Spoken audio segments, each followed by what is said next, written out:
नमस्कार साथियों, current affairs की इस क्लास में आप सभी का स्वागत है। हमने करंट अफेयर्स की एक सीरीज शुरू की थी जिसमें नवंबर 2025 से लेकर अप्रैल 2026 तक का जो करंट अफेयर्स है उसके अलग अलग मुद्दों को अपन है वो डिस्कस कर रहे हैं। पहले अपन दो क्लास ले चुके हैं, एक तो राष्ट्रीय करंट अफेयर्स की अपन ले चुके हैं, एक पुरस्कार और सम्मान की जो करंट अफेयर्स की क्लास है वो ले चुके हैं। अब है वो तीसरी क्लास है, ये इसका नाम है प्रमुख जो रिपोर्ट्स है और जो सूचकांक है उनसे संबंधित क्लास है। तो आप ध्यान से पढ़िएगा। देखो, ये कोई सा भी एग्जाम हो, सिविल सर्विसेज का, आरएस का हो, आईएएस का हो, प्री मेंस इंटरव्यू, हर स्टेज में ये आपके काम आएगा। ठीक है, तो ये प्री के लिए यूजफुल है, साथ में साथ मेंस के लिए भी यूजफुल है, आईएएस मेंस के लिए भी यूजफुल है ये। तो ये जो सिविल सर्विसेज के सारे एग्जाम होते हैं ना, और अदर जो बैंकिंग एग्जाम है वगैरह, उन सब के लिए समान रूप से उपयोगी है। तो आप मेरे साथ जुड़े रहिएगा, इस चैनल को सब्सक्राइब कीजिएगा और पढ़ते हैं फिर अपन। तो प्रमुख रिपोर्ट और सूचकांक है कब से कब तक है? नवंबर 2025 से लेकर अप्रैल 2026 तक का है। तो सबसे पहले का देखते हैं अपन, सहकारी संस्थाओं को वर्ल्ड मॉनिटर रिपोर्ट 2025। तो सहकारी संस्थाएं होती है ना, सहकारी संस्थाएं क्या होते हैं? जो कोऑपरेटिव सोसाइटीज होती है। ठीक है, तो ये कोऑपरेटिव एक्ट के तहत बनती है, जिनका जो है कंट्रोल कौन करता है? राज्य सरकार करती है। ठीक है, तो उनके तहत है वो कुछ संस्थाओं को जो वर्ल्ड लेवल पे है वो पुरस्कार मिला है। उसमें भारत का जो अमूल नाम का जो ब्रांड है, डेयरी ब्रांड है, तो उसको है वो प्रथम पुरस्कार मिला है। फिर दूसरा इफको नाम की संस्था है, उसको एक और पुरस्कार मिला है। भारत की दो संस्था हैं, वो फर्स्ट और सेकंड उनको पुरस्कार मिला है। तो देखते हैं अपन। देखो, एक तो ये ग्लोबल मॉनिटर रिपोर्ट है, तो इसमें अमूल को तो फर्स्ट रैंक मिला है और ये इफको को सेकंड रैंक मिला है। अब ये किसके द्वारा जारी किया जाता है वो देख लेते हैं अपन। अंतर्राष्ट्रीय सहकारी गठबंधन आईसीए ने 2025 में विश्व सहकारी मॉनिटर डब्ल्यूसीएम रिपोर्ट जारी की, जिसमें अमूल, गुजरात सहकारी दुग्ध विपणन महासंघ जिसको अपन कहते हैं, और ये किसके आधार पर, मतलब जो है प्रति व्यक्ति जीडीपी के सापेक्ष कारोबार के आधार पर है। मतलब इसका बेसिस क्या है प्रति व्यक्ति जीडीपी, मतलब इनका जो उत्पादन हो रहा है प्रति व्यक्ति जीडीपी के हिसाब से, ये उसमें ये बेस्ट संस्थान है के आधार पर विश्व की नंबर 1 सहकारी संस्था के रूप में नाम जो है सम्मान हासिल किया है। किसने किया है? अमूल, आनंद मूल उत्पादन लिमिटेड है। तो ये कहाँ पे है? ये साणंद, गुजरात के अंदर है ये। ठीक है, और ये देखो, आपने दूध क्रांति सुनी होगी, श्वेत क्रांति जिसको आप कहते हैं, वर्गीस कुरियन के द्वारा शुरू की गई थी। उन्होंने ही अमूल की स्थापना की थी। तो ये अमूल एक बहुत ही बड़ा डेयरी ब्रांड है, बहुत ही अच्छा फेमस ब्रांड है।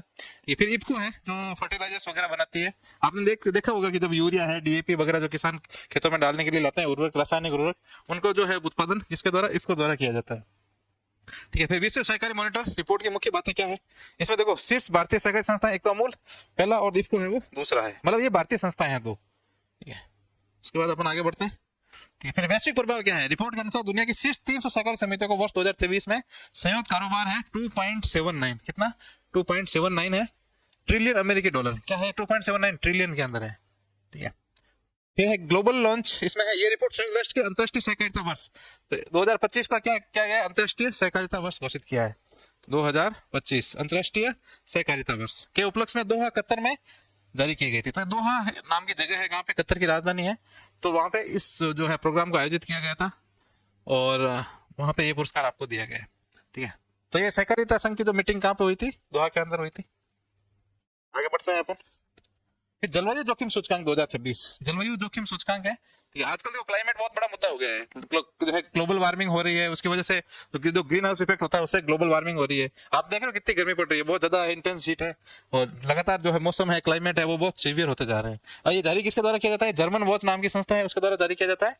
और देखो, आपको जैसे पता ही होगा, जलवायु का मतलब क्लाइमेट जो होती है ना, वो कितना 30 से 35 साल के जो एवरेज जो मौसमी दशाएं होती है उनका औसत होता है।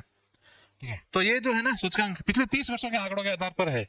ठीक है, और ये कहाँ पे आयोजित किया गया ये प्रोग्राम? मतलब जारी करता जो जर्मन वॉच है ना, इन्होंने वहाँ पे कोई मीटिंग की थी, फिर उसके बाद इन्होंने ये जारी किया सूचकांक। तो ये ब्राजील के अंदर एक जगह है बेलम। ठीक है, जहाँ पे कोप 30 आयोजित हुआ। क्या आयोजित हुआ? कोप 30 जानते हो? सीओपी मतलब कॉन्फ्रेंस ऑफ पार्टीज। ठीक है, तो पृथ्वी सम्मेलन हुआ था ना, तब से शुरू करके अब तक है वो कॉन्फ्रेंस ऑफ पार्टीज के बहुत सारे सम्मेलन हो चुके हैं। ठीक है, तो कोप 30 कहाँ पे हुआ? ब्राजील का एक बेलम नाम की जगह है, वहां पे हुआ। और ये यहीं पे जलवायु जोखिम सूचकांक है वो जर्मन वॉच के द्वारा जारी किया गया। ठीक है, फिर इसमें चरम मौसम की जो घटनाएं हैं के मानवीय और आर्थिक प्रभाव के आधार पर सूचकांक है वो जारी किया गया। जो एक्सट्रीम कंडीशंस आ जाती है मौसम की, ठीक है, उसके आधार पर ये सारे डेटा है वो जारी किए गए, सूचकांक जारी किए गए। ठीक है, तो क्लाइमेट रिस्क इंडेक्स है, ये एक बुक है, पूरा रिपोर्ट, उसका ये मेन पेज है। ठीक है, फिर इसका प्रमुख निष्कर्ष क्या रहे, कंक्लूजन क्या रहे, वो देखते हैं अपन। सबसे पहले 2024 में सर्वाधिक प्रभावित देश कौन सा है? एक सेंट विंसेंट और ग्रेनेडाइंस नाम की मतलब एक देश है, एक कैरेबियन जो सागर है, कैरेबियन जो ग्रुप है ना पूरा, जहाँ पे जमैका वगैरह, वेस्ट इंडीज वगैरह है, तो वहाँ पे एक देश है, तो इसका नाम है सेंट विंसेंट और ग्रेनेडाइन। फिर है दूसरा क्या है? ग्रेनेडा। तीसरा क्या है? चाड। ठीक है, फिर ये देखो 1995 से लेकर 2024 की जो कालावधि है उसमें सर्वाधिक प्रभावित देश कौन सा है? उसमें है ये डोमिनिका नाम का देश है। कौन सा देश है? डोमिनिका। तो आपको दो तरीके से पूछा जा सकता है, एक तो 2024 में सर्वाधिक प्रभावित देश कौन सा था? Saint Vincent and Grenadines. ठीक है, फिर है 1995 से लेके 2025 तक प्रभावित देश कौन सा है सर्वाधिक? वो है डोमिनिका। सेकंड नंबर है म्यांमार, थर्ड नंबर पे है हंड्यूरास नाम की है, ये कैरेबियन कंट्री है। ठीक है, फिर 1995 से लेकर 2024 की कालावधि में सर्वाधिक प्रभावित देश ग्लोबल साउथ से संबंधित है। ग्लोबल साउथ जानते हो? ग्लोबल साउथ मतलब जो विकसित और अल्प, मतलब विकसित जो नहीं है, अल्प विकसित और विकासशील जो देश है। ठीक है, जो पृथ्वी के जो साउथर्न हेमिस्फीयर है उसमें स्थित देश है, इनको थर्ड वर्ल्ड कहा जाता है, फिर ग्लोबल साउथ कहा जाता है। उन देशों में को मतलब सबसे ज्यादा प्रभावित किया है जलवायु ने। एक्सट्रीम वेदर किल्ड 8.3 लाख इन 30 इयर्स। ठीक है, यहाँ पे देखो डोमिनिका वगैरह लिखा हुआ है, डोमिनिका है, म्यांमार, होंडुरास, लीबिया, हैती। फिर अपन आगे देखते हैं इंडिया की क्या है जलवायु जोखिम सूचकांक में भारत की स्थिति क्या है, भाई भारत की क्या कंडीशन है वर्तमान में। तो भारत का है वो 9वां रैंक था, कब? 1995 से लेकर 2025 के बीच में जो कालावधि थी ना, उसमें भारत कितने 9वें स्थान पर है। और वर्ष 2024 में भारत है वो 15वें स्थान पर था। ठीक है, तो 1995 से लेकर 2024 तक उसमें तो भारतीय रैंक है 9। ठीक है, और 2024 सिर्फ एक सिंगल ईयर को अपन देखें तो उसमें भारतीय रैंक है 15। कितनी रैंक है? 15 रैंक है। फिर पिछले 30 वर्षों में भारत ने 430 चरम मौसमी घटनाएं, 80,000 से अधिक मौतें, लगभग 170 अरब डॉलर का है वो नुकसान हुआ है। ठीक है, देखो यहाँ पे अब सुपर अल नीनो के जो है प्रेडिक्शंस किए जा रहे हैं। अल नीनो तो आपको पता है अल नीनो क्या होता है? अल नीनो मतलब जब अल नीनो आता है तो भारत का मानसून है वो कमजोर रहता है। अब सुपर अल नीनो हो रहा है, सुपर अल नीनो मतलब और ज्यादा मानसून कमजोर रहने वाला है। ये क्या, एक समुद्री जलधारा है, गर्म जलधारा है ये पेरू के जो तट के पास में आती है। तो उसकी वजह से क्या होता है कि जो हिंद महासागर है वहाँ पे प्रेशर कंडीशन है वो काफी मतलब लो प्रेशर क्रिएट हो जाता है। ठीक है, तो इसकी वजह से मानसून को है वो थ्रस्ट नहीं मिलता।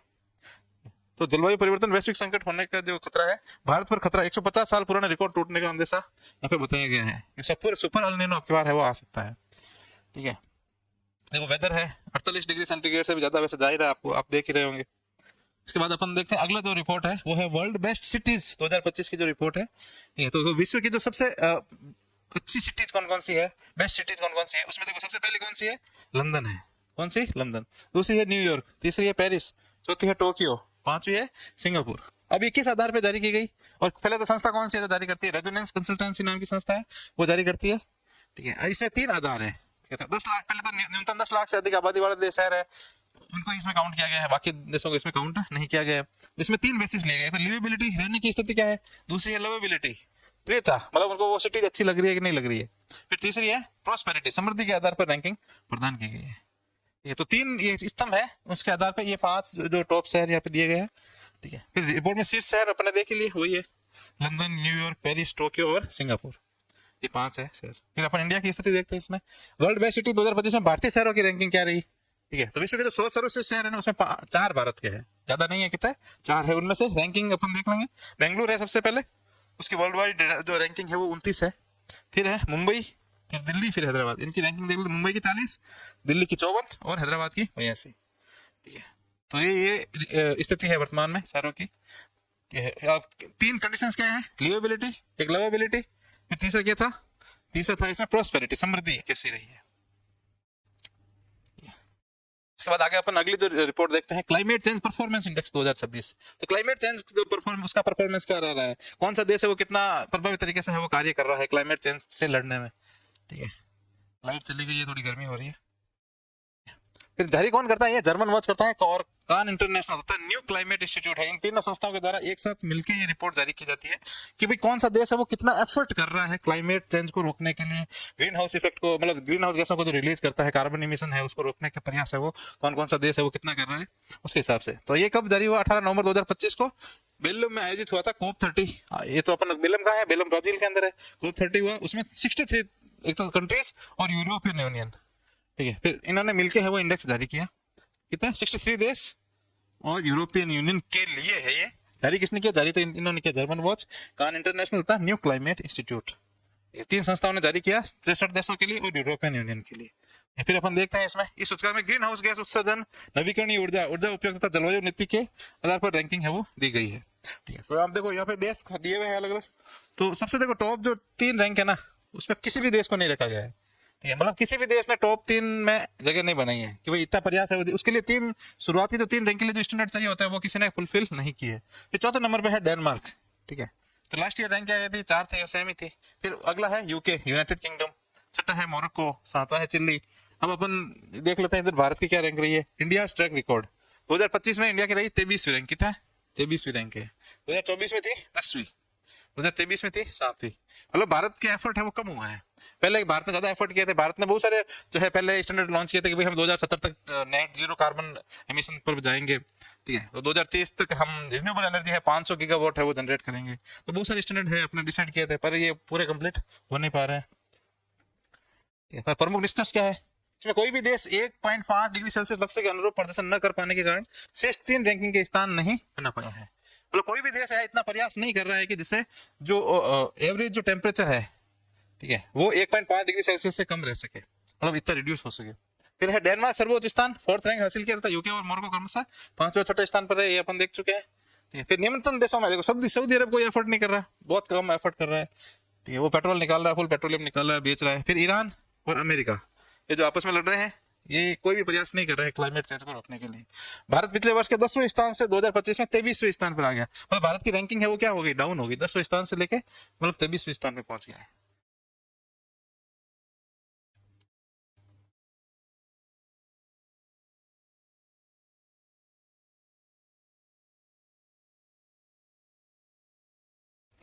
जो अगली रैंक है एशिया पावर इंडेक्स। क्या नाम है? Asia power index.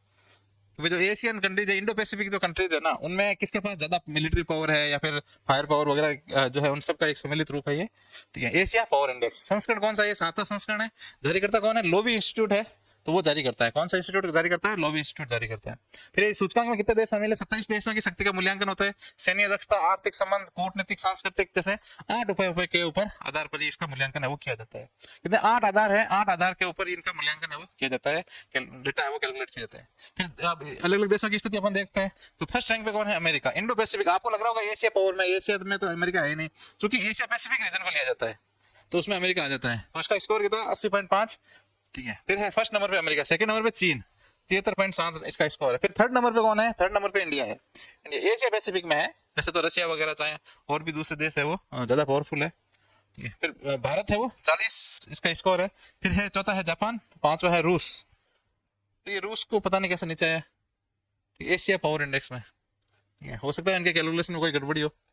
रूस भारत से कैसे कमजोर हो सकता है? चलो कोई नहीं है, जैसे भी अपन को ये मानना है जो रैंक दी हुई है, ठीक है। फिर लास्ट रैंक जो 27 देशों में सबसे जो 27वां है वो है पपुआ न्यू गिनी। क्या नाम है? Papua New Guinea. इसका स्कोर है 4.6, ठीक है। तो ये जो द्वीपीय देश है छोटे छोटे प्रशांत महासागर के अंदर है, तो इनके पास ज्यादा पावर है नहीं। फिर स्वच्छ सर्वेक्षण 2025 की सबसे गंदे शहरों की रैंकिंग आई है। देखो एक तो स्वच्छ जो है सबसे अच्छे जो क्लीन सिटीज होती है ना, उनकी रैंकिंग आती है। यहाँ पे सबसे गंदे शहरों की है वो रैंकिंग आ रही है। तो ये भी बताया जाना बहुत जरूरी है ना कि भाई कौन ज्यादा गंदा है, सबसे गंदा कौन सा है, ठीक है।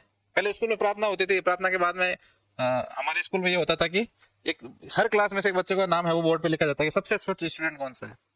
ये तो स्वच्छ लिखा जाता है, सबसे गंदा कभी नहीं लिखा गया। पर यहाँ पे तो देखो गंदा बताया जा रहा है, ठीक है। तो कौन सा ये किसके द्वारा जारी किया जाता है? आवास और शहरी मामलों के मंत्रालय के द्वारा स्वच्छ सर्वेक्षण के नतीजों के अनुसार सबसे गंदे शहरों की रैंकिंग है वो जारी की। सबसे गंदा शहर यहाँ पे बताया गया है मदुरै, ठीक है। तो मदुरै कहाँ पे है?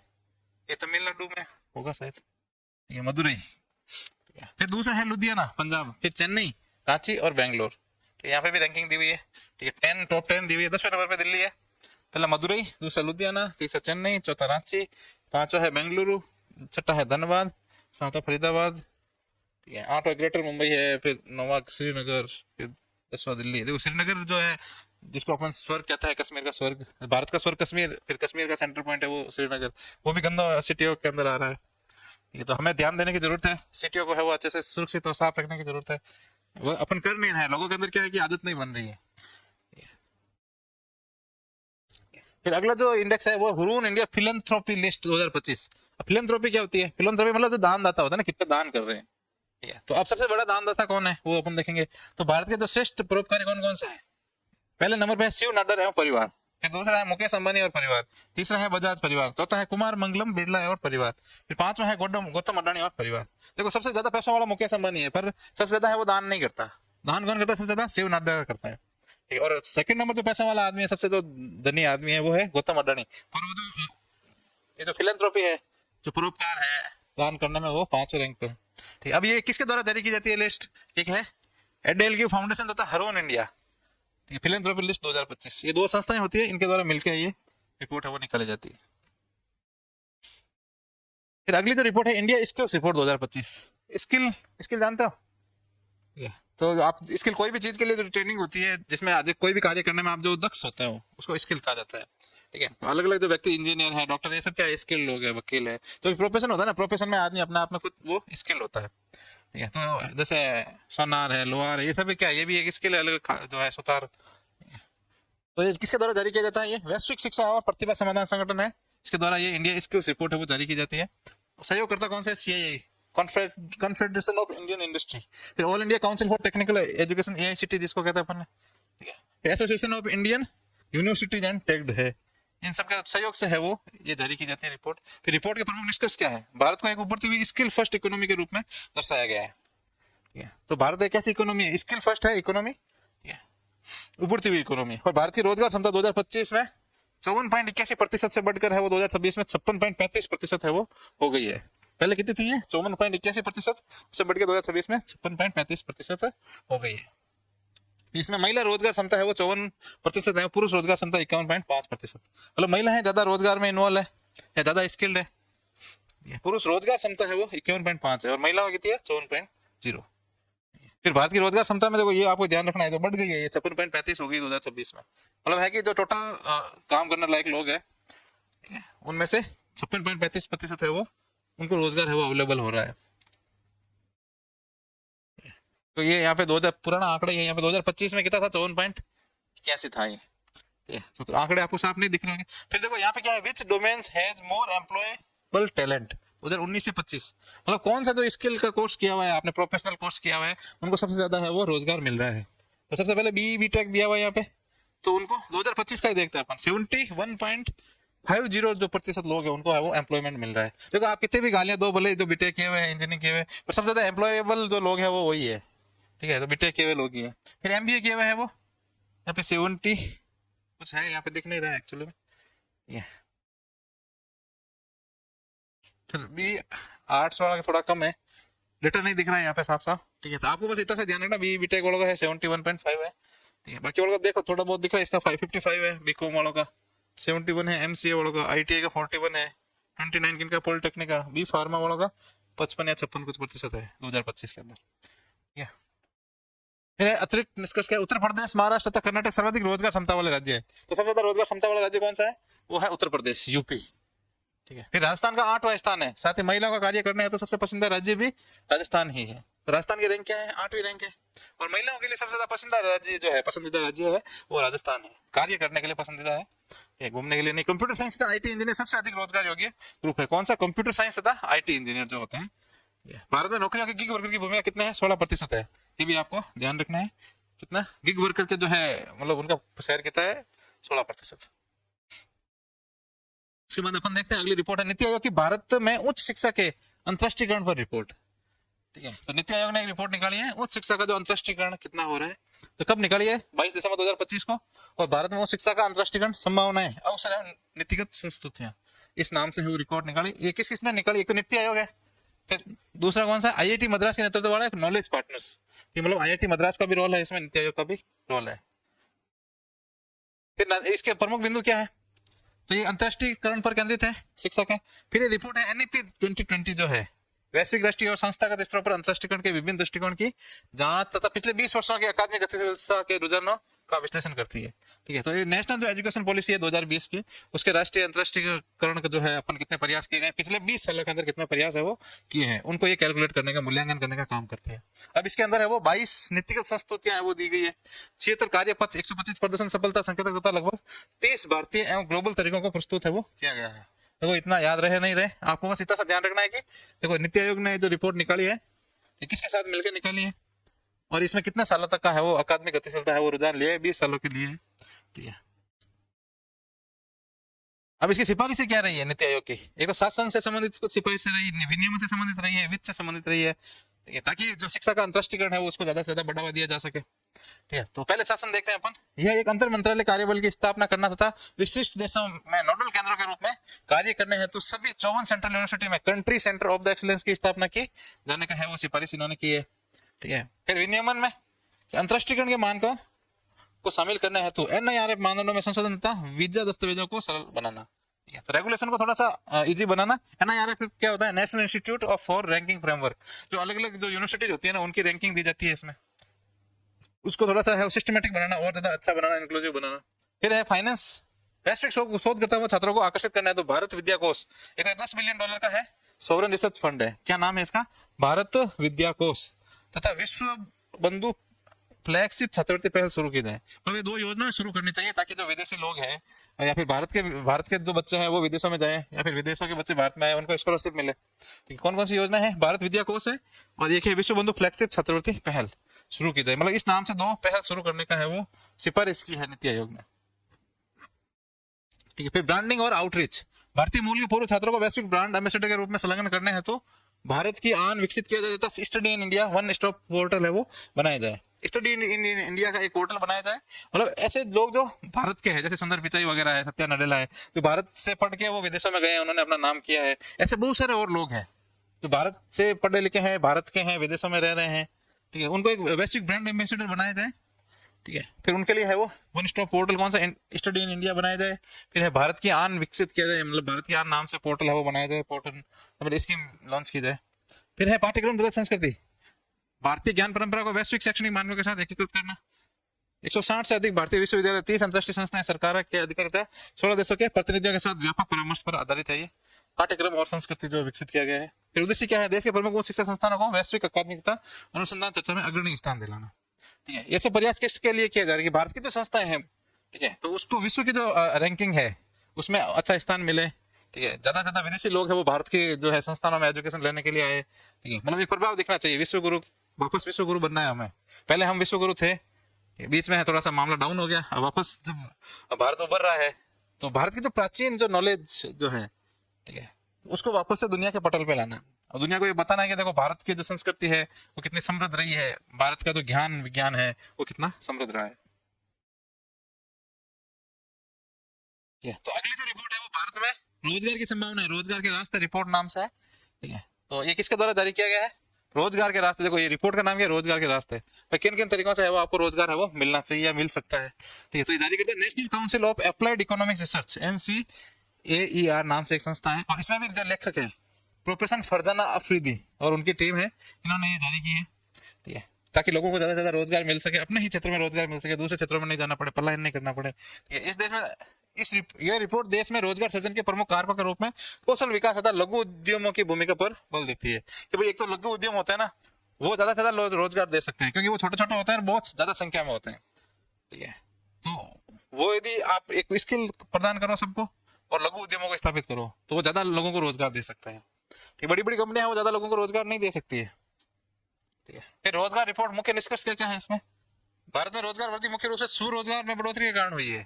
ठीक है, और भारत में स्वरोजगार की प्रधानता उद्यमशीलता की गतिशीलता के बजाय आर्थिक आवश्यकता के कारण है। ठीक है, तो भारत में मेनली भाई पैसा चाहिए, कमाई करनी है, धन चाहिए, इसके लिए लोग है वो स्वरोजगार करते हैं।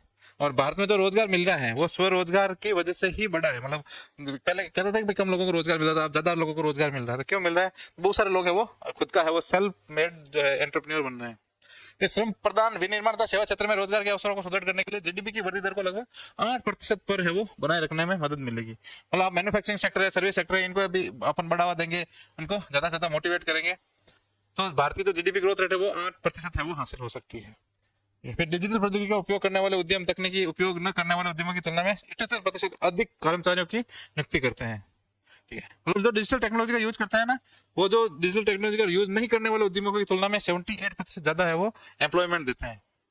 ठीक है, फिर ऋण सुविधा में 1% की वृद्धि से नियोजित श्रमिकों की अपेक्षित संख्या में 45% की वृद्धि हो सकती है। ठीक है, यदि सरकार है वो 1% ज्यादा लोन देती है, ठीक है, तो इससे वो एम्प्लॉयमेंट जनरेशन में बहुत ज्यादा काम आएगा क्योंकि फिर उद्यमों को पैसा मिलेगा, ऋण मिलेगा, तो वो ज्यादा थोड़ा अपना एक्सपांड करेंगे, बिजनेस एक्सपांड करेंगे तो लोगों को रोजगार देंगे। फिर रोजगार वृद्धि में सेवा क्षेत्र में मध्यम कुशल रोजगार तथा विनिर्माण क्षेत्र में निम्न कुशल रोजगारों का दबदबा है। ठीक है, सर्विस सेक्टर में मीडियम टाइप के स्किल लोग चल जाते हैं, मैन्युफैक्चरिंग सेक्टर में यहाँ पे लो स्किल ज्यादा है भारत के अंदर। फिर है औपचारिक कौशल विकास में निवेश के माध्यम से कुशल कार्यबल की हिस्सेदारी में 12% की अंक की वृद्धि से 2030 तक श्रम प्रदान क्षेत्र में रोजगार में 13% से अधिक की वृद्धि हो सकती है। हाँ, यदि कौशल स्किल है वो 12% बढ़ाई जाए तो रोजगार में 13% की वृद्धि हो सकती है। मतलब ये निष्कर्ष इन रिपोर्ट में निकाले गए हैं। ठीक है, देखो ये बहुत ही इंपॉर्टेंट निष्कर्ष है, इनको आप मेंस के आंसर राइटिंग में यूज कर सकते हैं। ठीक है, और जो स्टेटमेंट वाला क्वेश्चन आता है ना, उनमें भी ये यूज हो सकता है। फिर India top 200 self made entrepreneur of the millennia 2025 नाम से रिपोर्ट है, कि भारत के जो 200 सेल्फ मेड एंटरप्रेन्योर हैं उनकी रिपोर्ट है, वो कौन कौन है उनके बताए गए। तो किसने जारी किया है? आईडीएफसी नाम का बैंक है, world private banking the India नाम से जो है दिसंबर 2025 में जारी किया है। ठीक है, तो शीर्ष स्थान किसका है? पहला है दीपेंद्र गोयल। ठीक है, तो दीपेंद्र गोयल आप जानते हो, ठीक है, तो यहाँ पे वो एक चिप लगा के घूमते रहते हैं, ठीक है, जोमेटो वाला। फिर राधा किशन दामिनी, राहुल भाटिया और राकेश गंगवाल, और 4 है अभय सोई। फिर रिपोर्ट में 20 महिला उद्यमी शामिल है, जिसमें नायका फाउंडर कौन सा है? फाल्गुनी नायर। नायका नाम का एक जो है फैशन ब्रांड है, आप सब जानते होंगे। और एक दूसरा है अद्वैता नायर, इन दोनों ने मिलकर शायद नायका जो है ब्रांड बनाया है। ठीक है, सबसे युवा संस्थापकों में जेप्टो के केवल्य वोहरा, एक तो केवल्य वोहरा है, एक है आदित्य पलीचा। ये 2 लोगों ने मिलकर जेप्टो नाम का एक है क्विक डिलीवरी वाला जो है प्लेटफॉर्म बनाया है। फिर बेंगलुरु में सर्वाधिक 52 कंपनियां इस रिपोर्ट में शामिल है। ये तो आपको इसमें तो दीपेंद्र गोयल का नाम याद रखना है। जो 200 जो सेल्फ मेड एंटरप्रेन्योर है उनमें सबसे जो टॉप पे शीर्ष स्थान है वो दीपेंद्र गोयल का है। ठीक है, फिर युवा है, सबसे युवा में जेप्टो के केवल्य वोहरा। ठीक है, फिर महिलाओं में सबसे जो टॉप पे है वो फाल्गुनी नायर है और अद्वैता नायर 2 है। फिर एक वाडा की रिपोर्ट आई है 2025 में। वाडा क्या है? वर्ल्ड एंटी डोपिंग एजेंसी है, world anti doping agency, anti doping agency, doping agency. तो जो खेलों के अंदर तो डोपिंग वगैरह होती है ना, तो ड्रग्स वगैरह लिए जाते हैं, तो ताकत को बढ़ाने के लिए जो दवाएं ली जाती है, ठीक है, उनको रोकने के लिए एजेंसी बनी हुई है। फिर डोपिंग उल्लंघन मामले के आधार पर दिसंबर 2025 में एक रिपोर्ट इन्होंने जारी की है। किसने? वाडा नाम की जो संस्था है, ठीक है, वर्ल्ड एंटी डोपिंग एजेंसी है। ठीक है, इन्होंने बताया कि जो डोपिंग उल्लंघन में शीर्ष देश है उनमें भारत सबसे ऊपर है। अपन सबसे ज्यादा भारतीय जो खिलाड़ी है वो डोपिंग करते हैं। फिर 260 मामले आए हैं भारत के। फिर फ्रांस है दूसरे नंबर पे 91 मामले। फिर इटली है 85 मामले। भारत डोपिंग उल्लंघन के मामले में लगातार 30 वर्ष पहले स्थान पर रहा। पहले स्थान में देखो, भारतीय एक तो जनसंख्या ज्यादा है अपने आप में, ठीक है, तो ऐसे मामले भी ज्यादा ही होंगे, हर चीज में ज्यादा ही होंगे, क्राइम भी ज्यादा ही होगा। ठीक है, तो भारत इसमें फर्स्ट नंबर पे है। उसके बाद अगला जो है रिपोर्ट है ग्लोबल एआई वाइब्रेंसी टूल 2025। ठीक है, ये से संबंधित है। एआई क्या होता है? Artificial intelligence. ठीक है, तो ये किसने जारी किया है? स्टैनफोर्ड यूनिवर्सिटी इन्होंने जारी किया है। इसके 7 स्तंभ है, 7 स्तंभ 7 पिलर्स है। क्या क्या है? Research and development, responsible AI, economy, talent, policy, public opinion और इंफ्रास्ट्रक्चर पर आधारित है। ये 7 जो है पिलर्स के ऊपर आधारित है। और इसमें रैंकिंग अपन देखते हैं, तो रैंक शीर्ष जो देश है, ये पहला है अमेरिका, ठीक है, स्कोर है 78.60। दूसरा है चीन और तीसरा है भारत। आपको बस ध्यान रखना है, पहला अमेरिका है, दूसरा चीन है, तीसरा भारत है, और चौथा कौन सा है? South Korea. ठीक है, और भारत का तो स्कोर कितना है? 21.59। ये तीसरे रैंक पे है किसमें? Global AI vibrancy tool. ठीक है, तो ये 7 जो पिलर्स है उनके ऊपर आधारित है। स्टैनफोर्ड यूनिवर्सिटी इसके द्वारा जारी किया जाता है। उसके बाद आगे अपन बढ़ते हैं, यूपीआई से संबंधित है। ये यूपीआई सबसे बड़ा रियल टाइम पेमेंट सिस्टम इस टाइम बना हुआ है। ठीक है, मतलब विश्व में सबसे ज्यादा जो है ऑनलाइन जो पेमेंट हो रहा है वो यूपीआई के द्वारा हो रहा है। ठीक है, तो आईएमएफ ने ये रिपोर्ट दी है जून 2025 के अंदर। ट्रांजैक्शन वॉल्यूम के आधार पर भारत का यूपीआई दुनिया का सबसे बड़ा real time fast payment system है। एक है एशियाई वर्ल्ड वाइड रिपोर्ट 2024 में आई थी। इसमें क्या है? Global real time payment system transaction volume में यूपीआई की 49% है वो हिस्सेदारी, दुनिया में सर्वाधिक रही है। ठीक है, तो टोटल जो ट्रांजैक्शन हो रहे हैं ऑनलाइन, उनमें से 49% तो यूपीआई के द्वारा हो रहे हैं। ठीक है, यूपीआई किसके द्वारा विकसित किया गया है? यूपीआई विकसित किया गया एनपीसीआई नाम की संस्था है, NPCI, national payment corporation of India, UPI emerge as the world largest payment system. फिर अपन देखते हैं आगे, निर्यात तैयारी सूचकांक। क्या देखते हैं? निर्यात तैयारी सूचकांक। देखिए बहुत ही इंपॉर्टेंट सूचकांक है निर्यात तैयारी सूचकांक। अब इसका संस्करण कौन सा है? चौथा संस्करण आया है, जारी करता है नीति आयोग। नीति आयोग के द्वारा ये जारी किया गया है। उद्देश्य क्या है? भारत के राज्यों व केंद्र शासित प्रदेशों में निर्यात तैयारियों का व्यापक मूल्यांकन करना। ये कौन सा राज्य है वो एक्सपोर्ट करने में कितना ज्यादा एक्सपर्ट है, या फिर जो उसकी तैयारी कैसी है एक्सपोर्ट करने में, निर्यात करने में, वस्तुओं का उत्पादन करता है फिर उसको विदेशों में निर्यात करता है। तो चौथा संस्करण है ये, किसके द्वारा जारी किया जाता है? नीति आयोग के द्वारा जारी किया जाता है। और राज्य तथा जिला स्तर पर निर्यात प्रतिस्पर्धा में बढ़ाना है तो प्रमुख संरचनात्मक चुनौतियां, विकास कारकों एवं नीतिगत अवसरों को चिन्हित करता है। ठीक, फिर लक्ष्य क्या है? वर्ष 2030 तक है वो $1 ट्रिलियन के वस्तु निर्यात का लक्ष्य हासिल करना है। तो ये बहुत ही इंपॉर्टेंट चीज है, आपको याद रखना ही रखना है कि भाई जो भारत का तो लक्ष्य है ना निर्यात तैयारी सूचकांक के तहत है, भारत का कितना वस्तु निर्यात का टारगेट कितना है? तो वस्तु निर्यात का टारगेट है 2030 तक $1 ट्रिलियन।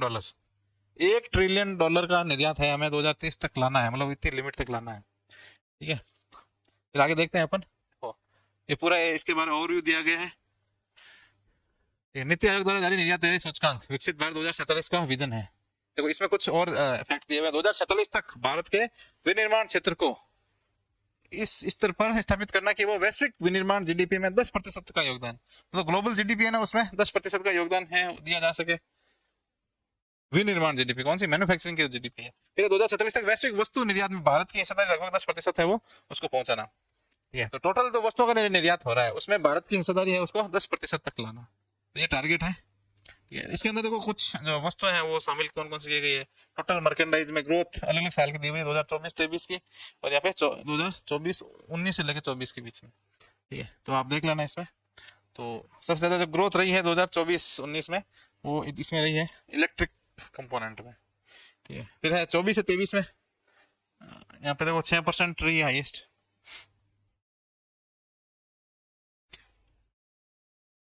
फिर निर्यात तैयारी सूचकांक है ना, उसका ही आगे देखो ये कितने 4 स्तंभों के ऊपर आधारित है। 13 उप स्तंभ है, 17 नहीं 70 इसके क्या है, संकेतक है, इंडिकेटर्स। क्या है ये, इंडिकेटर्स है। ठीक है, फिर 4 मेन पिलर्स कौन कौन से हैं। एक तो निर्यात का ढांचा कैसा है आपका, फिर व्यापार परितंत्र कैसा है, नीति एवं शासन कैसा है, फिर निर्यात प्रदर्शन कैसा है। फिर इनका परसेंटेज भी यहाँ पे दिया हुआ है। निर्यात ढांचा है उसका कितना 20% इसका वेटेज है। फिर व्यापार परितंत्र है उसका 40% वेटेज है सबसे ज्यादा। फिर नीति एवं शासन है उसका 20% वेटेज है, और निर्यात प्रदर्शन है उसका 20% वेटेज है। ठीक है, तो ये कितने 4 स्तंभ हो गए, 13 इसके उप स्तंभ है और 70 इसके संकेतक है। तो अपन ये 4 स्तंभ भी पढ़ सकते हैं, इतने से ज्यादा नहीं पढ़ सकते। फिर है तुलनात्मक मूल्यांकन है, तो राज्यों में केंद्र शासित प्रदेशों को बड़े राज्य, छोटे राज्य, पूर्वोत्तर राज्य तथा केंद्र शासित प्रदेशों में वर्गीकृत है वो किया गया है, तथा आगे इन राज्यों को लीडर्स, चैलेंजर्स तथा एस्पायरर्स की श्रेणी में विभाजित किया, मतलब अलग अलग कैटेगरी बनाई हुई है। बड़े राज्यों की कैटेगरी, छोटे राज्यों की कैटेगरी। ठीक है, नॉर्थ ईस्ट वाले जो राज्य है उनकी कैटेगरी। फिर है उन राज्यों को फिर 3 अलग अलग श्रेणी में बांटा गया है। तो सबसे टॉप वाले लीडर्स है, फिर बीच वाले चैलेंजर्स है, तो सबसे नीचे जो रह गए हैं वो एस्पायरर्स है। ठीक है, तो वो अपन देखते हैं एक एक करके। तो राज्यों की ओवरऑल रैंकिंग अपन देखते हैं। ओवरऑल रैंकिंग में सबसे टॉप पे कौन है, शेष राज्य महाराष्ट्र है। ठीक है, स्कोर है 68.01। ठीक है, फिर दूसरे नंबर पे है तमिलनाडु 64.41 इसका स्कोर है। तीसरे नंबर पे गुजरात है, चौथे नंबर पे उत्तर प्रदेश है, और इनका स्कोर है गुजरात का 64.02, उत्तर प्रदेश का 62.09। ठीक है, तो ये राज्यों की ओवरऑल रैंकिंग है। अब सबसे जो ओवरऑल रैंकिंग है सबसे नीचे कौन सा है, ठीक है, लक्षद्वीप 36वीं रैंक है इसकी। फिर राज्यों में मणिपुर, ये है केंद्र शासित प्रदेश है लक्षद्वीप, तो ये 34वीं मिजोरम। आपको बस यही ध्यान रखना लास्ट में कौन सा लक्षद्वीप है, और राज्यों में यदि लास्ट पूछे तो मणिपुर है। ठीक है, फिर आगे और कैटेगरी आएगी। ठीक है, बड़े राज्यों की रैंकिंग, बड़े राज्यों की रैंकिंग में देखो महाराष्ट्र, तमिलनाडु और गुजरात वो तो रहेगा ही रहेगा, क्योंकि ओवरऑल रैंकिंग में वही आगे हैं, और यहाँ पे बड़े राज्यों की श्रेणी में भी वही सबसे आगे है। फिर निम्नतम में 17 नंबर पे है वो झारखंड, 16 नंबर पे बिहार, और 15 नंबर पे ध्यान रखना है राजस्थान है। कितना, 15 नंबर, बड़े राज्यों में 15वें नंबर पे है राजस्थान। ठीक है, फिर आगे बढ़ते हैं अपन। फिर छोटे राज्यों में पूर्वोत्तर व केंद्र शासित प्रदेशों की रैंकिंग। और छोटे राज्यों में टॉप पे कौन है, उत्तराखंड है। फिर दूसरा जम्मू कश्मीर, तीसरा नागालैंड, और सबसे लास्ट में छोटे राज्यों में है लक्षद्वीप। वो बड़े राज्य थे, ये तो बड़े राज्यों में सबसे नीचे कौन था, वो अपन देखा था अभी कौन है, झारखंड है सबसे नीचे 17 नंबर पे। ठीक है, फिर 16 पे बिहार, दोनों, क्योंकि आप ऐसे याद रख सकते हो कि झारखंड है वो बिहार से ही बना है। ठीक है, तो 2 भाई हैं, पहले एक थे गरीब थे, अब दोनों अलग है, अब दोनों भी गरीब है ऐसे। फिर राजस्थान का प्रदर्शन कैसा रहा है। फिर राजस्थान का देखो, अपन बड़े राज्यों में तो 15वीं रैंक रही है। ठीक है, फिर ओवरऑल रैंकिंग में राजस्थान है वो 47.31 के स्कोर के साथ 70वें स्थान पे रहा। ठीक है, फिर बड़े राज्यों की श्रेणी में राजस्थान 15वें स्थान पे और एस्पायर राज्यों की श्रेणी में आता है। फिर राजस्थान के निर्यात वगैरह अपन देख लेते हैं। वित्त वर्ष 2024 में राजस्थान का कुल निर्यात है वो कितना रहा, देखो ये निर्यात वाला टॉपिक है वो जोड़ा गया है प्री वगैरह में।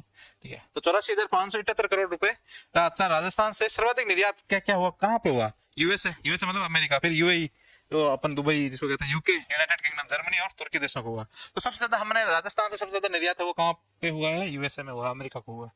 ये फिर दूसरा यूएई, संयुक्त अरब अमीरात, तीसरा यूके, यूनाइटेड किंगडम। उसके बाद राजस्थान के कोर निर्यात सेक्टर कौन सा है, सबसे ज्यादा निर्यात है वो कहाँ से किया जाता है, मतलब कौन सा वस्तु है वो होती है, तो जेम्स एंड ज्वेलरी होती है सबसे ज्यादा राजस्थान में। राजस्थान में क्या, जयपुर में होती है ज्यादा। फिर auto and auto companies, auto parts वगैरह वो होता है ना। फिर फर्नीचर और हैंडलूम टेक्सटाइल, तो हैंडलूम है, टेक्सटाइल वगैरह है, ये चीजें हैं वो एक्सपोर्ट ज्यादा होती हैं। 2022 के सूचकांक में राजस्थान लैंड लॉक राज्यों की श्रेणी में 54.80 के स्कोर के साथ 13वें स्थान पर था। ठीक है, तो ये लैंड लॉ की जो राज्यों की श्रेणी थी ना, उसमें स्कोर ये था 54.80 और रैंक क्या थी, 13वीं रैंक थी। उसके बाद देखो अगला जो एक इंडेक्स है वो भारत के द्वारा जारी किया गया है। भारत की कुछ संस्थाएं मिलके उन्होंने एक रैंकिंग जारी की है, नया इंडेक्स जारी किया है, उसका नाम है रेस्पॉन्सिबल नेशन इंडेक्स। भाई कौन सा देश है वो सबसे ज्यादा रेस्पॉन्सिबल है, भाई जलवायु परिवर्तन हो रहे हैं तो उसको रोकने के लिए कौन ज्यादा काम कर रहा है, ठीक है, आतंकवाद को रोकने के लिए कौन ज्यादा काम कर रहा है, तो ऐसे अलग अलग है वो मतलब चीजों को इसमें पिलर्स को लिया गया है। फिर कब है वो, 19 जनवरी 2026 को ये नई दिल्ली स्थित डॉक्टर अंबेडकर अंतर्राष्ट्रीय केंद्र में भारत ने वर्ल्ड इंटेलेक्चुअल फाउंडेशन के तत्वावधान में रेस्पॉन्सिबल नेशन इंडेक्स का शुभारंभ किया। तो किसने जारी किया है, वर्ल्ड इंटेलेक्चुअल फाउंडेशन नाम की एक संस्था है, इन्होंने जारी किया है। फिर इसमें सूचकांक को world intellectual foundation, Jawaharlal Nehru विश्वविद्यालय, ठीक है, जेएनयू जिसको अपन कहते हैं जेएनयू, आईआईएम मुंबई, कौन सा आईआईएम मुंबई, इन तीनों ने मिलकर ये तैयार किया है। ठीक, अब इसमें कौन क्या क्या चीजें शामिल होगी, क्या क्या फैक्टर्स है वो शामिल होंगे, वो देखते हैं। सबसे पहले नैतिक शासन, फिर सामाजिक कल्याण, पर्यावरण संरक्षण, वैश्विक उत्तरदायित्व जैसे मानकों के आधार पर देशों को मूल्यांकन के लिए एक व्यापक वैश्विक ढांचा है वो प्रस्तुत किया। भाई इस तरीके का है वो इंडेक्स, पहले नहीं आता था कि भाई कौन सा देश सबसे ज्यादा रेस्पॉन्सिबल है, भाई सब लोग ऐसा निकाल देते कि हंगर इंडेक्स निकाल देते, पीस इंडेक्स निकाल देते, पर ये जो रेस्पॉन्सिबल नेशन वाला नहीं निकालते, क्योंकि इसमें फिर इंडिया की रैंकिंग अच्छी हो जाती, इसलिए और जो देश निकालते हैं ज्यादा दूसरे, वो अपनी रैंकिंग को अच्छा दिखाने के लिए वो अलग अलग टाइप के इंडेक्स निकालते हैं। इसमें भी देखो बहुत सारी राजनीति चलती है, बहुत सारे भेदभाव चलते हैं, फिर भी अपन को पढ़ना है, ठीक है। शीर्ष देश कौन सा है रेस्पॉन्सिबल नेशन इंडेक्स में, सिंगापुर, सिंगापुर का जो स्कोर क्या है 0.619। फिर है दूसरा स्विट्जरलैंड, तीसरा डेनमार्क, चौथा साइप्रस, साइप्रस भारत का काफी दोस्त देश है, अभी इनके प्रधानमंत्री की भारत में यात्रा भी हुई है। फिर सबसे लास्ट में कौन सा 154 नंबर पे है मध्य अफ्रीकी गणराज्य, 0.357। फिर 153 पे कौन है सीरिया, 152 पे दक्षिण सूडान, 151 पे यमन। ये भारत देश इंडेक्स में कहाँ पे था, तो भारत देश इंडेक्स में 0.551 स्कोर के साथ 16वें स्थान पर रहा। तो भारत ने खुद को कितने स्थान पे रखा, 16वें स्थान पे रखा। तो ऐसा भी नहीं टॉप पे दिखा दे, गड़बड़ हो जाए फिर विश्वास ही नहीं करे कोई, लास्ट में भी नहीं दिखा सकते अपन। ठीक, वैसे ये सही आंकड़ों के ऊपर आधारित है, इसमें कोई टेंशन लेने वाली बात नहीं है।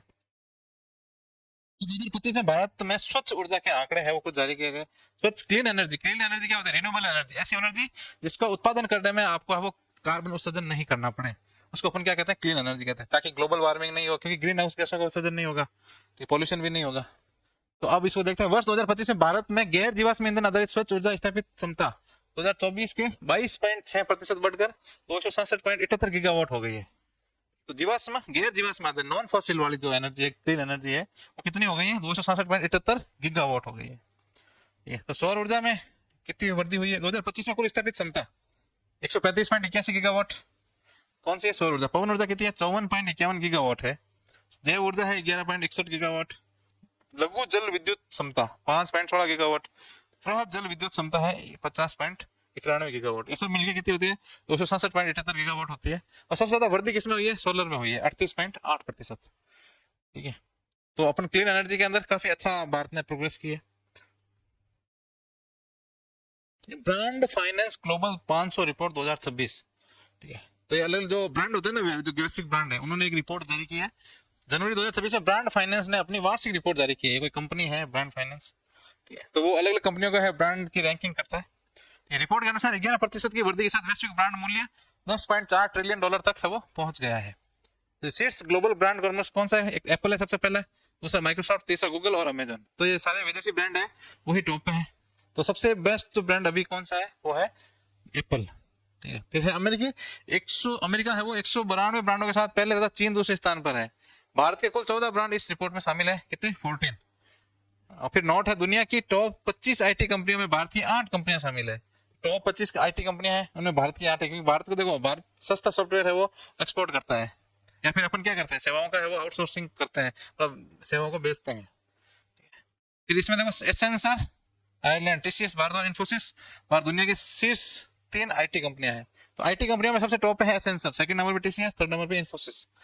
फिर देखो भारतीय कुछ ब्रांड है, उनकी रैंकिंग दी हुई है। रैंक 61 पे कौन सा है, रैंक टाटा समूह है, कौन सी रैंक पे, 61 पे। फिर 150 पे कौन सा है, वो है इन्फोसिस, ये है। फिर 169 पे है एलआईसी। फिर 183 पे है एचडीएफसी है ना, एचडीएफसी बैंक है, भारत का सबसे बड़ा बैंक ग्रुप है ये HDFC, housing development finance corporation नाम से एचडीएफसी। ओवरऑल बैंकों में ये सबसे बड़ा बैंक है। गवर्नमेंट बैंक में सबसे बड़ा कौन सा है? एसबीआई है। फिर है जियो एनुअल इंडिया फिनटेक रिपोर्ट 2025। ठीक है, तो ये जियो ने एक इंडिया फिनटेक रिपोर्ट जारी की है। ठीक है, तो ये क्या है? ये फिनटेक फंडिंग जुटाने वाले देशों की रैंकिंग जारी करता है। फिनटेक यानी फाइनेंशियल टेक्नोलॉजी। फिनटेक क्या होता है? Financial technology. Financial technology. ठीक है, फिर किसके द्वारा जारी किया गया? ट्रिक्सन नाम की कोई संस्था है, उन्होंने जारी किया है। तो सबसे ज्यादा जो टेक्नोलॉजी के अंदर फाइनेंस कौन सा देश करता है? ठीक है, तो वो है अमेरिका सबसे पहले, सेकंड ब्रिटेन, थर्ड नंबर पे भारत है। वो 2.4 बिलियन डॉलर की फंडिंग है वो भारत में जो है फाइनेंस सेक्टर के अंदर हुई है। वो फाइनेंस और टेक्नोलॉजी के जो सेक्टर है उनमें हुई है। नीति आयोग की एक अगली रिपोर्ट है, इसका क्या नाम है? नीति आयोग की विकसित भारत है वो नेट जीरो की दिशा में परिदृश्य पर रिपोर्ट। नेट जीरो क्या है? कार्बन इमिशन हमें नेट जीरो करना है। फिर तो अपना टारगेट क्या रखा हुआ है? 2070 तक हमें वो नेट जीरो कार्बन इमिशन का जो है टारगेट अचीव करना है। और 2030 तक हमें वो 500 जो है, हाँ 500 गीगावाट की जो एनर्जी है उसको रिन्यूएबल सोर्सेज से प्राप्त करना है, नॉन फॉसिल रिन्यूएबल सोर्सेज। ठीक है, फिर फरवरी माह में नीति आयोग द्वारा विकसित भारत है वो नेट जीरो की दिशा में परिदृश्य पर 11 अध्ययन रिपोर्ट जारी की। कितने? 11 रिपोर्ट्स है वो इन्होंने दिया है। ठीक है, फिर ये रिपोर्ट कितना है? 2047 तक भारत को 30 ट्रिलियन डॉलर की अर्थव्यवस्था बनाना था। 2070 तक नेट जीरो के लक्ष्य प्राप्ति की दिशा में एक रोड मैप प्रस्तुत करता है। ठीक है, तो 2047 तक भारत का उद्देश्य क्या है? 30 ट्रिलियन डॉलर है उसकी अर्थव्यवस्था को हासिल करना। फिर 2070 तक हमें नेट जीरो का लक्ष्य है वो हासिल करना है। ठीक है, फिर नीति आयोग की जो रिपोर्ट है उसका विवरण थोड़ा सा दिया गया है यहाँ पे, एक ओवरव्यू दिया है उसमें। फिर एक माइक्रो इकोनॉमिक इम्प्लीकेशंस, जीडीपी वृद्धि, निवेश, रोजगार, व्यापार, सार्वजनिक वित्त पर आकलित विकास परिदृश्यों के आर्थिक प्रभावों का विवरण है वो दिया गया है। ठीक है, फिर फाइनेंसिंग जो नीड्स है उसके बारे में बताया गया है कि 2070 तक हमें वो 6.5 ट्रिलियन डॉलर का है वो अनुमानित फंडिंग गैप सहित कुल 22.7 ट्रिलियन डॉलर की असाधारण पूंजी की आवश्यकता पड़ेगी। हमें यदि नेट जीरो का जो टारगेट अचीव करना है ना, हमें इतनी पूंजी की जरूरत पड़ेगी। कितनी? 6.5 ट्रिलियन डॉलर की। ठीक है, अनुमानित फंडिंग गैप मतलब इतना जो गैप आएगा फंडिंग में तो वो उसको भरना पड़ेगा। ठीक है, जितनी फंडिंग हो रही है और जितनी जरूरत है उसके बीच का जो गैप है वो कितना है? 6.5 ट्रिलियन डॉलर का। फिर 22.7 ट्रिलियन डॉलर की असाधारण पूंजी की आवश्यकता होगी। फिर आगे है सेक्टरल इनसाइट एनर्जी, अंतिम ऊर्जा मांग में बिजली का हिस्सा है 2025 के 21% से बढ़कर 2017 में 60% तक पहुंचने तक गैर जीवाश्म स्रोतों से उत्पादन का हिस्सा 23% से बढ़ाकर 85% तक होने का अनुमान है। ठीक है, ठीक है, तो टोटल एनर्जी जो डिमांड हो रही है ना, ठीक है, एनर्जी देखो कहाँ कहाँ से प्राप्त होती है? अपने बिजली से, जैसे कोयले से प्राप्त होती है, पेट्रोलियम से प्राप्त होती है। ठीक है, और भी अलग अलग सोर्स है जो बायोमास से प्राप्त होती है। ठीक है, तो बिजली का जो हिस्सा है वो 21% है वो कब? 2025 के अंदर है, और 2070 में कितना? 60% तक पहुंच सकता है। ठीक है, और जो गैर जीवाश्म स्रोतों से जो उत्पादन का हिस्सा है वो 23% प्रेजेंट में है। अभी जो अपन कितना गैर जीवाश्म जो स्रोत है, नॉन फॉसिल फ्यूल से जो एनर्जी बनाते हैं वो 23% है। वो उसको बढ़ाकर है वो 2070 तक कितना करना है? 80 से 85% है वो होने का अनुमान है कि भाई इतना हो सकता है। ठीक है, तो ये किसने बताया? ये नीति आयोग ने बताया है।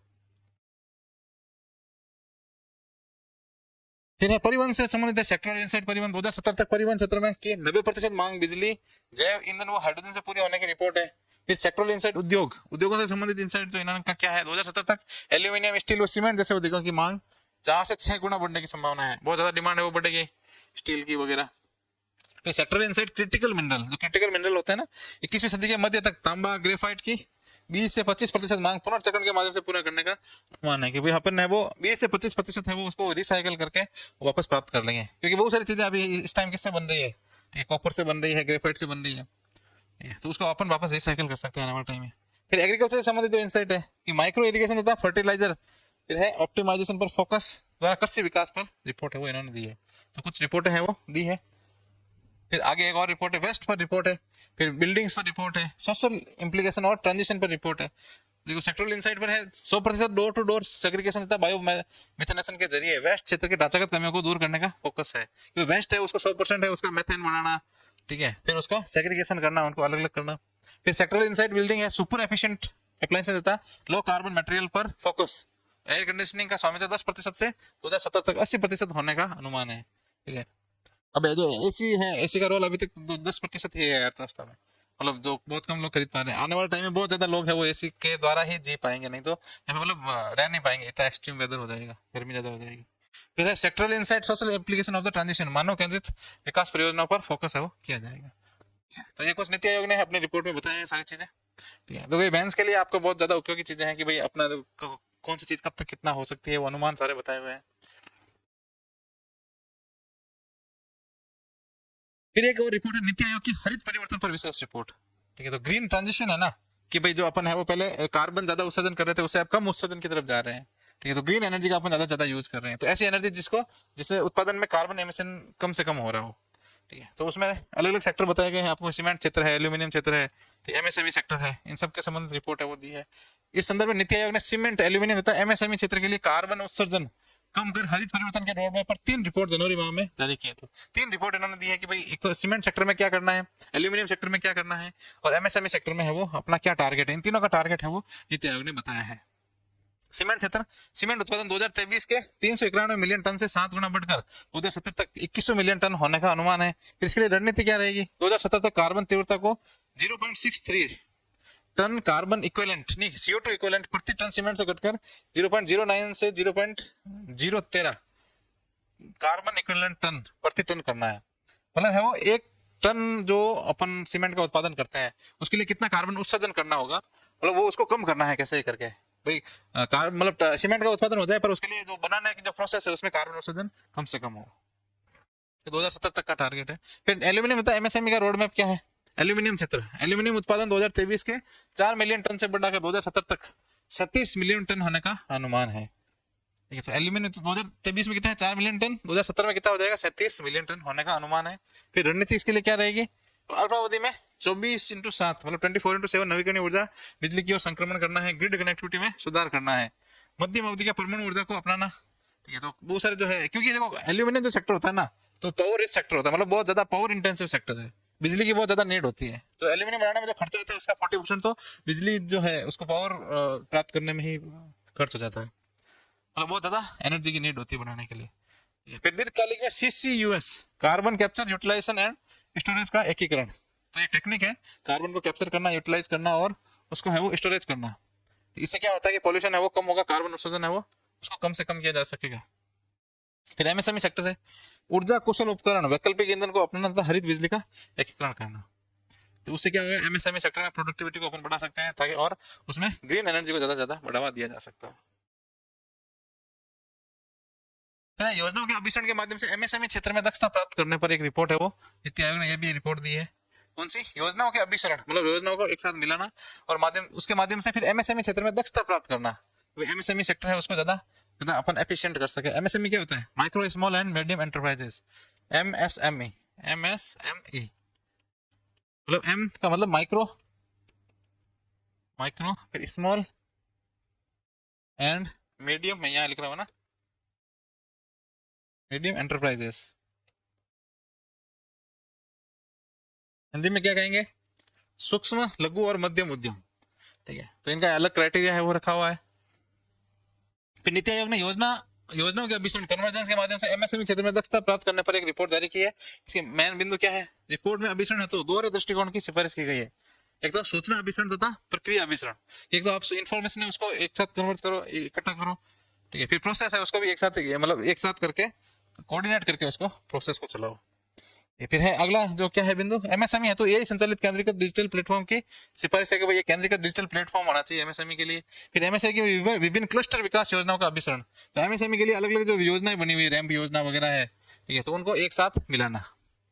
फिर है आगे कौशल विकास कार्यक्रमों का समन्वय करना, विपणन सहायता विंग का प्रस्ताव। फिर एमएसएमई इनोवेटिव और नवाचार ग्रामीण उद्यमिता को बढ़ावा देने की योजना है। एमएसएमई के अंदर अलग अलग इनोवेशन करना, उद्यमिता को बढ़ावा देना और ग्रामीण क्षेत्रों में ज्यादा से ज्यादा बढ़ावा देना। अब जो अगला इंडेक्स है उसका नाम है नेटवर्क रेडीनेस इंडेक्स। नेटवर्क कौन सा होता है, मोबाइल फोन वाला जो नेटवर्क है, हाँ वही इसी की बात हो रही है, इंटरनेट और मोबाइल फोन का नेटवर्क जो होता है। तो ये जारी कब किया गया, 4 फरवरी 2026 को जारी किया गया। किसके द्वारा जारी किया गया, एक संस्था है पोर्टुलेंस इंस्टीट्यूट, अमेरिका की संस्था है, इसके द्वारा जारी किया गया। इस रिपोर्ट में देखो 4 तो स्तंभ है, 53 संकेतक के आधार पर 127 अर्थव्यवस्थाओं की नेटवर्क आधारित तत्परता का आकलन करता है कि भाई कौन सा देश है उसमें सबसे ज्यादा नेटवर्क अच्छा आ रहा है, ठीक है, सिग्नलिंग की प्रॉब्लम नहीं हो, नॉइज की प्रॉब्लम नहीं हो, ठीक है, इंटरनेट की स्पीड बहुत अच्छी हो। फिर चौथा देखो 4 स्तंभ कौन सा, प्रौद्योगिकी एक तो, दूसरा मतलब जनता, पीपल, फिर शासन, गवर्नेंस और प्रभाव, इफेक्ट, ठीक है। फिर शीर्ष देश कौन सा रैंक के हिसाब से? पहला तो है यूएसए, यहाँ पे दिया हुआ देखो, यूएसए यूनाइटेड स्टेट, दूसरा है फिनलैंड, तीसरा सिंगापुर, चौथा डेनमार्क, पांचवा स्वीडन, छठा नीदरलैंड, सातवां जर्मनी, आठवां यूनाइटेड किंगडम और स्विट्जरलैंड, ये 10वां है रिपब्लिक ऑफ कोरिया। तो यहाँ पे स्कोर भी दे रखे हैं, आप देख सकते हैं। तो सबसे टॉप पे कौन सा है नेटवर्क रेडनेस इंडेक्स में? यूएसए सबसे टॉप पे, यूएसए में नेटवर्क बहुत अच्छा है। फिर निम्न तो सबसे लास्ट वाला देश कौन सा है? 127वीं रैंक है बरूंडी, कौन सा? बरूंडी है, बाकी आपको याद रखना नहीं, एक लास्ट वाला याद रख लेना। फिर भारत का क्या स्थान है, भारत का परफॉर्मेंस क्या है नेटवर्क रेडनेस इंडेक्स में? ठीक है, तो भारत का जो स्कोर है वो 54.43 है, और भारत का जो स्थान है वो कौन सा? 45वां स्थान है। अपन 45 नंबर पे आते हैं, बहुत दूर है अपन। अमेरिका किस पे? नंबर 1 पे है, और अपन क्या है 45 पे। वर्ष 2024 की रिपोर्ट में भारत की रैंकिंग 49 थी, थोड़ा सुधार हुआ है, ये अच्छी खबर है। फिर भारत ने दूर संचार सेवाओं में वार्षिक निवेश, एआई वैज्ञानिक प्रकाशन, आईसीटी सेवाओं का निर्यात तथा ई कॉमर्स कानून में प्रथम स्थान प्राप्त किया है। ठीक है, तो इनसे जो संबंधित जो है चीजें हैं, इनमें भारत ने क्या है फर्स्ट रैंक प्राप्त किया। किस किस में?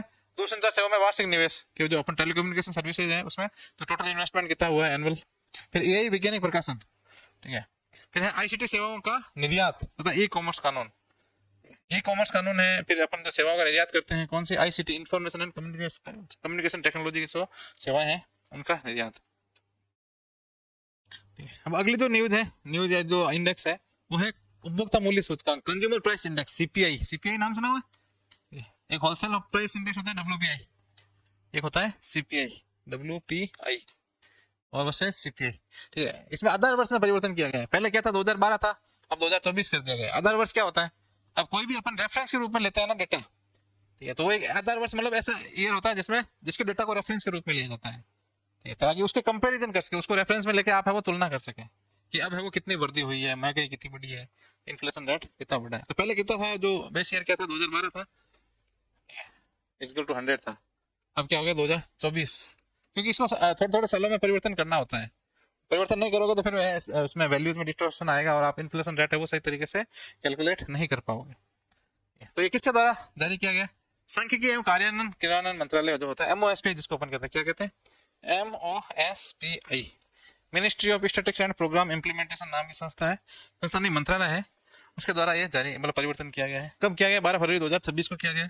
उपभोक्ता मूल्य सूचकांक के आधार वर्ष को 2012 इसको टू 100 से 2024 इसको टू 100 में परिवर्तित है वो कर दिया गया। इस आधार पर पहले उपभोक्ता मूल्य सूचकांक सीपीआई जारी किया गया, और इसके आधार पे पहली बार है वो 2024 का जो आधार वर्ष है उसको लेके नया सीपीआई जारी किया गया। National level division wise inflation rate जो अलग अलग है, देखो अलग अलग इसमें 12 कंपोनेंट है, ठीक है, तो 12 अलग अलग टाइप की कैटेगरी की जो वस्तुएं हैं, ठीक है, तो उनको यहाँ पे उनके डेटा लिए जाते हैं। तो सबसे ज्यादा क्या है? Personal care, social protection and miscellaneous goods, ठीक है, तो 19.02 इनमें है वो, ज्यादा इन्फ्लेशन नहीं है।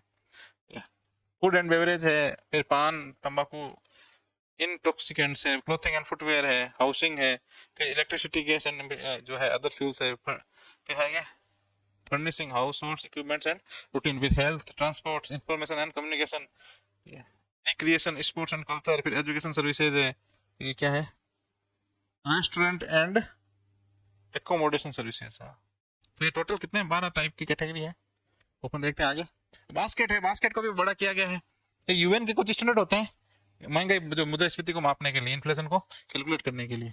नवीनतम कार्य प्रणाली और संयुक्त राष्ट्र के मानकों सीओआई सीओपी 2018 के अनुसार उपभोक्ता की श्रेणियां ग्रुप है उसको 6 से बढ़ा के कितना 12 कर दिया गया है। 12 डिवीजन जो अपने देखा था ना, 12 डिवीजन वो थे। फिर है जो वस्तुओं की संख्या भी बढ़ा दी। सीपीआई में भारित वस्तुओं की संख्या 299 से बढ़ाकर 358 कर दी गई। अब वस्तुओं की संख्या कितनी हो गई? 358 हो गई है। और इसमें 308 तो वस्तुएं हैं और 50 कितनी है? सेवाएं। 358 में 308 वस्तुएं और 50 सेवाएं हैं सीपीआई के अंदर, ठीक है। तो देखो डिवीजन कितने कर दिए गए, अब है वो 12 डिवीजन कर दिए गए। किसके अनुसार है? संयुक्त राष्ट्र के जो मानक है ना, सीओआई सीओपी 2018 उसके हिसाब से। फिर इनके हिसाब से जो इन्फ्लेशन रेट मापी गई वो कितनी आई थी? जनवरी 2026 की संयुक्त मुद्रास्फीति दर 2.75% है, जिसमें ग्रामीण मुद्रास्फीति 2.73% था, शहरी 2.77%, मतलब शहर में ज्यादा मुद्रास्फीति है। फिर जनवरी 2026 में सीपीआई सूचकांक 104.46 रहा। तो ये तो बदलता रहता है, हर महीने का आता है, तो आपको इसको याद रखने की जरूरत नहीं है। जनवरी 2026 में वार्षिक खाद्य मुद्रास्फीति दर 2.13% रही है। महंगाई तो अब बढ़ रही है, जनवरी में तो इतनी नहीं बढ़ी थी। अब देखो इसमें थोड़ा सा इंडेक्स में अपन समझ लेते हैं चीजों को। आधार वर्ष है, पुरानी श्रृंखला में क्या था, नई श्रृंखला में क्या है, मतलब ये तो विशेषता है। फिर पहले 2012 आधार वर्ष था, अब कितना 2024 हो गया। ठीक है। पर प्रभावी तिथि क्या थी इसकी? 2012 से 25 थी, अब 2026 से लागू हुआ, ये फरवरी 2026 से लागू। फिर प्राथमिक डेटा कहाँ से मिल रहा है? CES 2011-12, ये हाउस होल्ड CES है 2022-23 के आधार पे ये डेटा लिया जा रहा है। ठीक है, HCS, H मतलब हाउस होल्ड। फिर वस्तुओं की टोकरी, ठीक है, तो ये 2011-12 के उपभोग के ऊपर आधारित। फिर अब है वो आधुनिक तकनीकी और सेवाओं को शामिल किया गया है इसमें, जैसे OTT वगैरह है, इनको भी इसमें शामिल किया गया है, इसको OTT।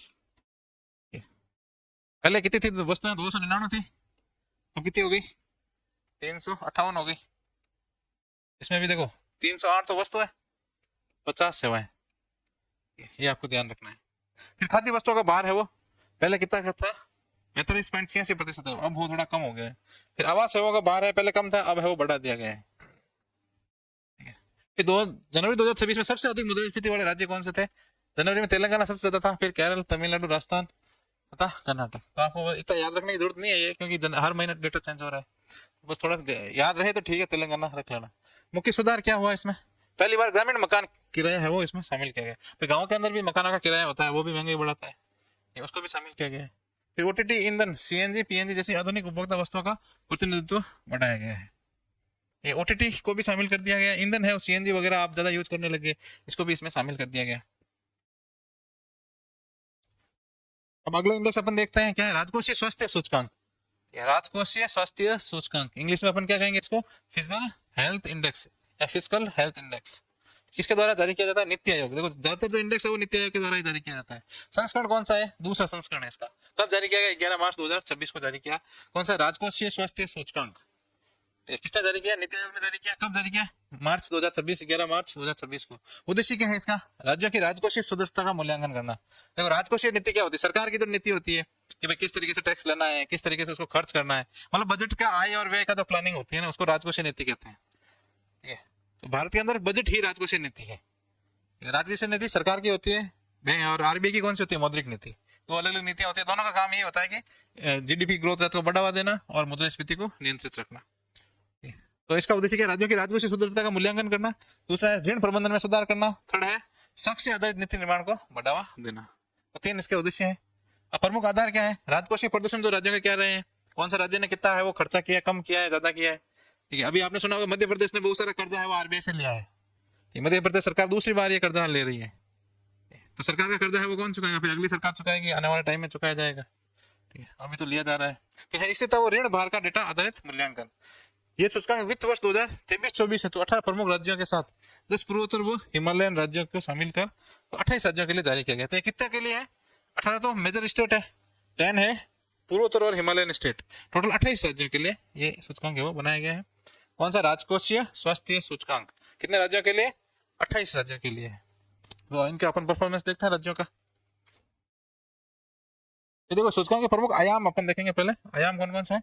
क्वालिटी ऑफ एक्सपेंडिचर, व्यय की गुणवत्ता, जो खर्चा कर रही है तो फालतू तो नहीं कर रही है, कहीं सही चीजों पे कर रहे हैं कि नहीं कर रहे हैं, पूंजीगत वस्तुओं पे खर्च कर रहे हैं, ये राजस्व गुड्स जो है, मतलब राजस्व रेवेन्यू एक्सपेंडिचर है उस पर ज्यादा खर्च कर रहे हैं।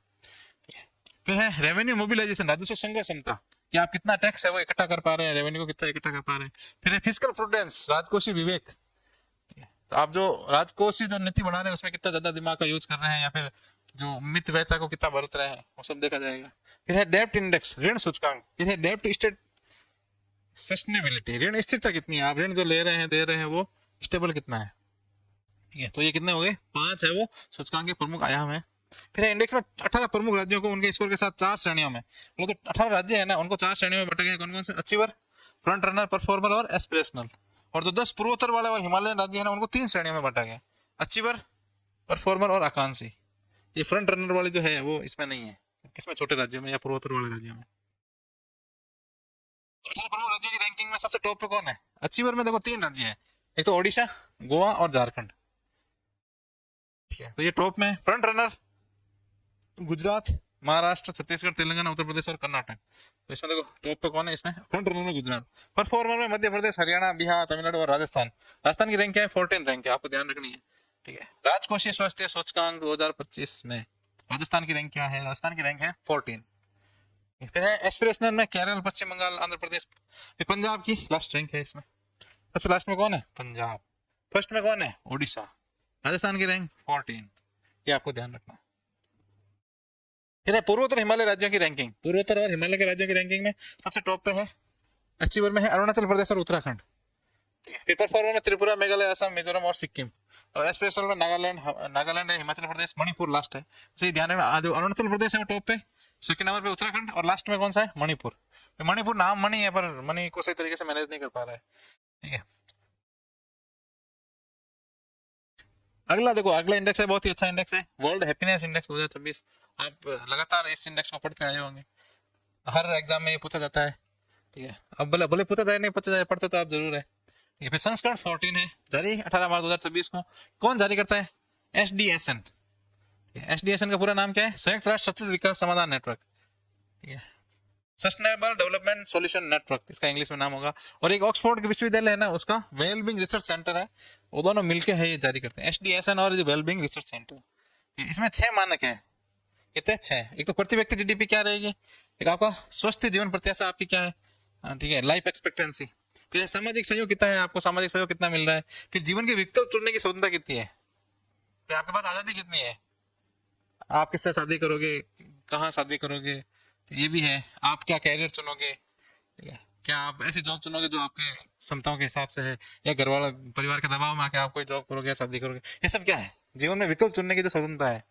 ठीक है, फिर है उदारता, भ्रष्टाचार का बोध। ठीक है, फिर ये सूचकांक है 0 से 10 के स्केल पर इसको प्रदान करता है स्कोर। तो इसकी जो रैंकिंग होगी 0 से 10 के बीच में होगी। अब देखो इसमें टॉप देश कौन सा है और निम्न देश कौन से, वो देखते हैं अपन। शामिल शीर्ष देश, टॉप है फिनलैंड है, स्कोर है 7.764। फिर दूसरा है आइसलैंड, स्कोर है 7.540। फिर डेनमार्क है, स्कोर 7.539। इस सूचकांक में निम्न स्तर रैंकिंग वाला देश है।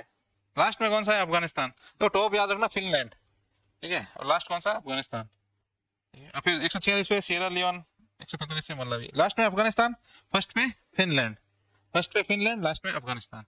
अब इंडिया की स्थिति भी अपन देख लेंगे। ठीक है, भारत की स्थिति क्या है, तो उसका भारत है, भारत को है 4.536 के साथ है वो 116वां स्थान है वो मिला है, ठीक है। और 2025 में कितना था, 118वां, देखो यहाँ पे दिया हुआ वर्तमान रैंक 2026 116।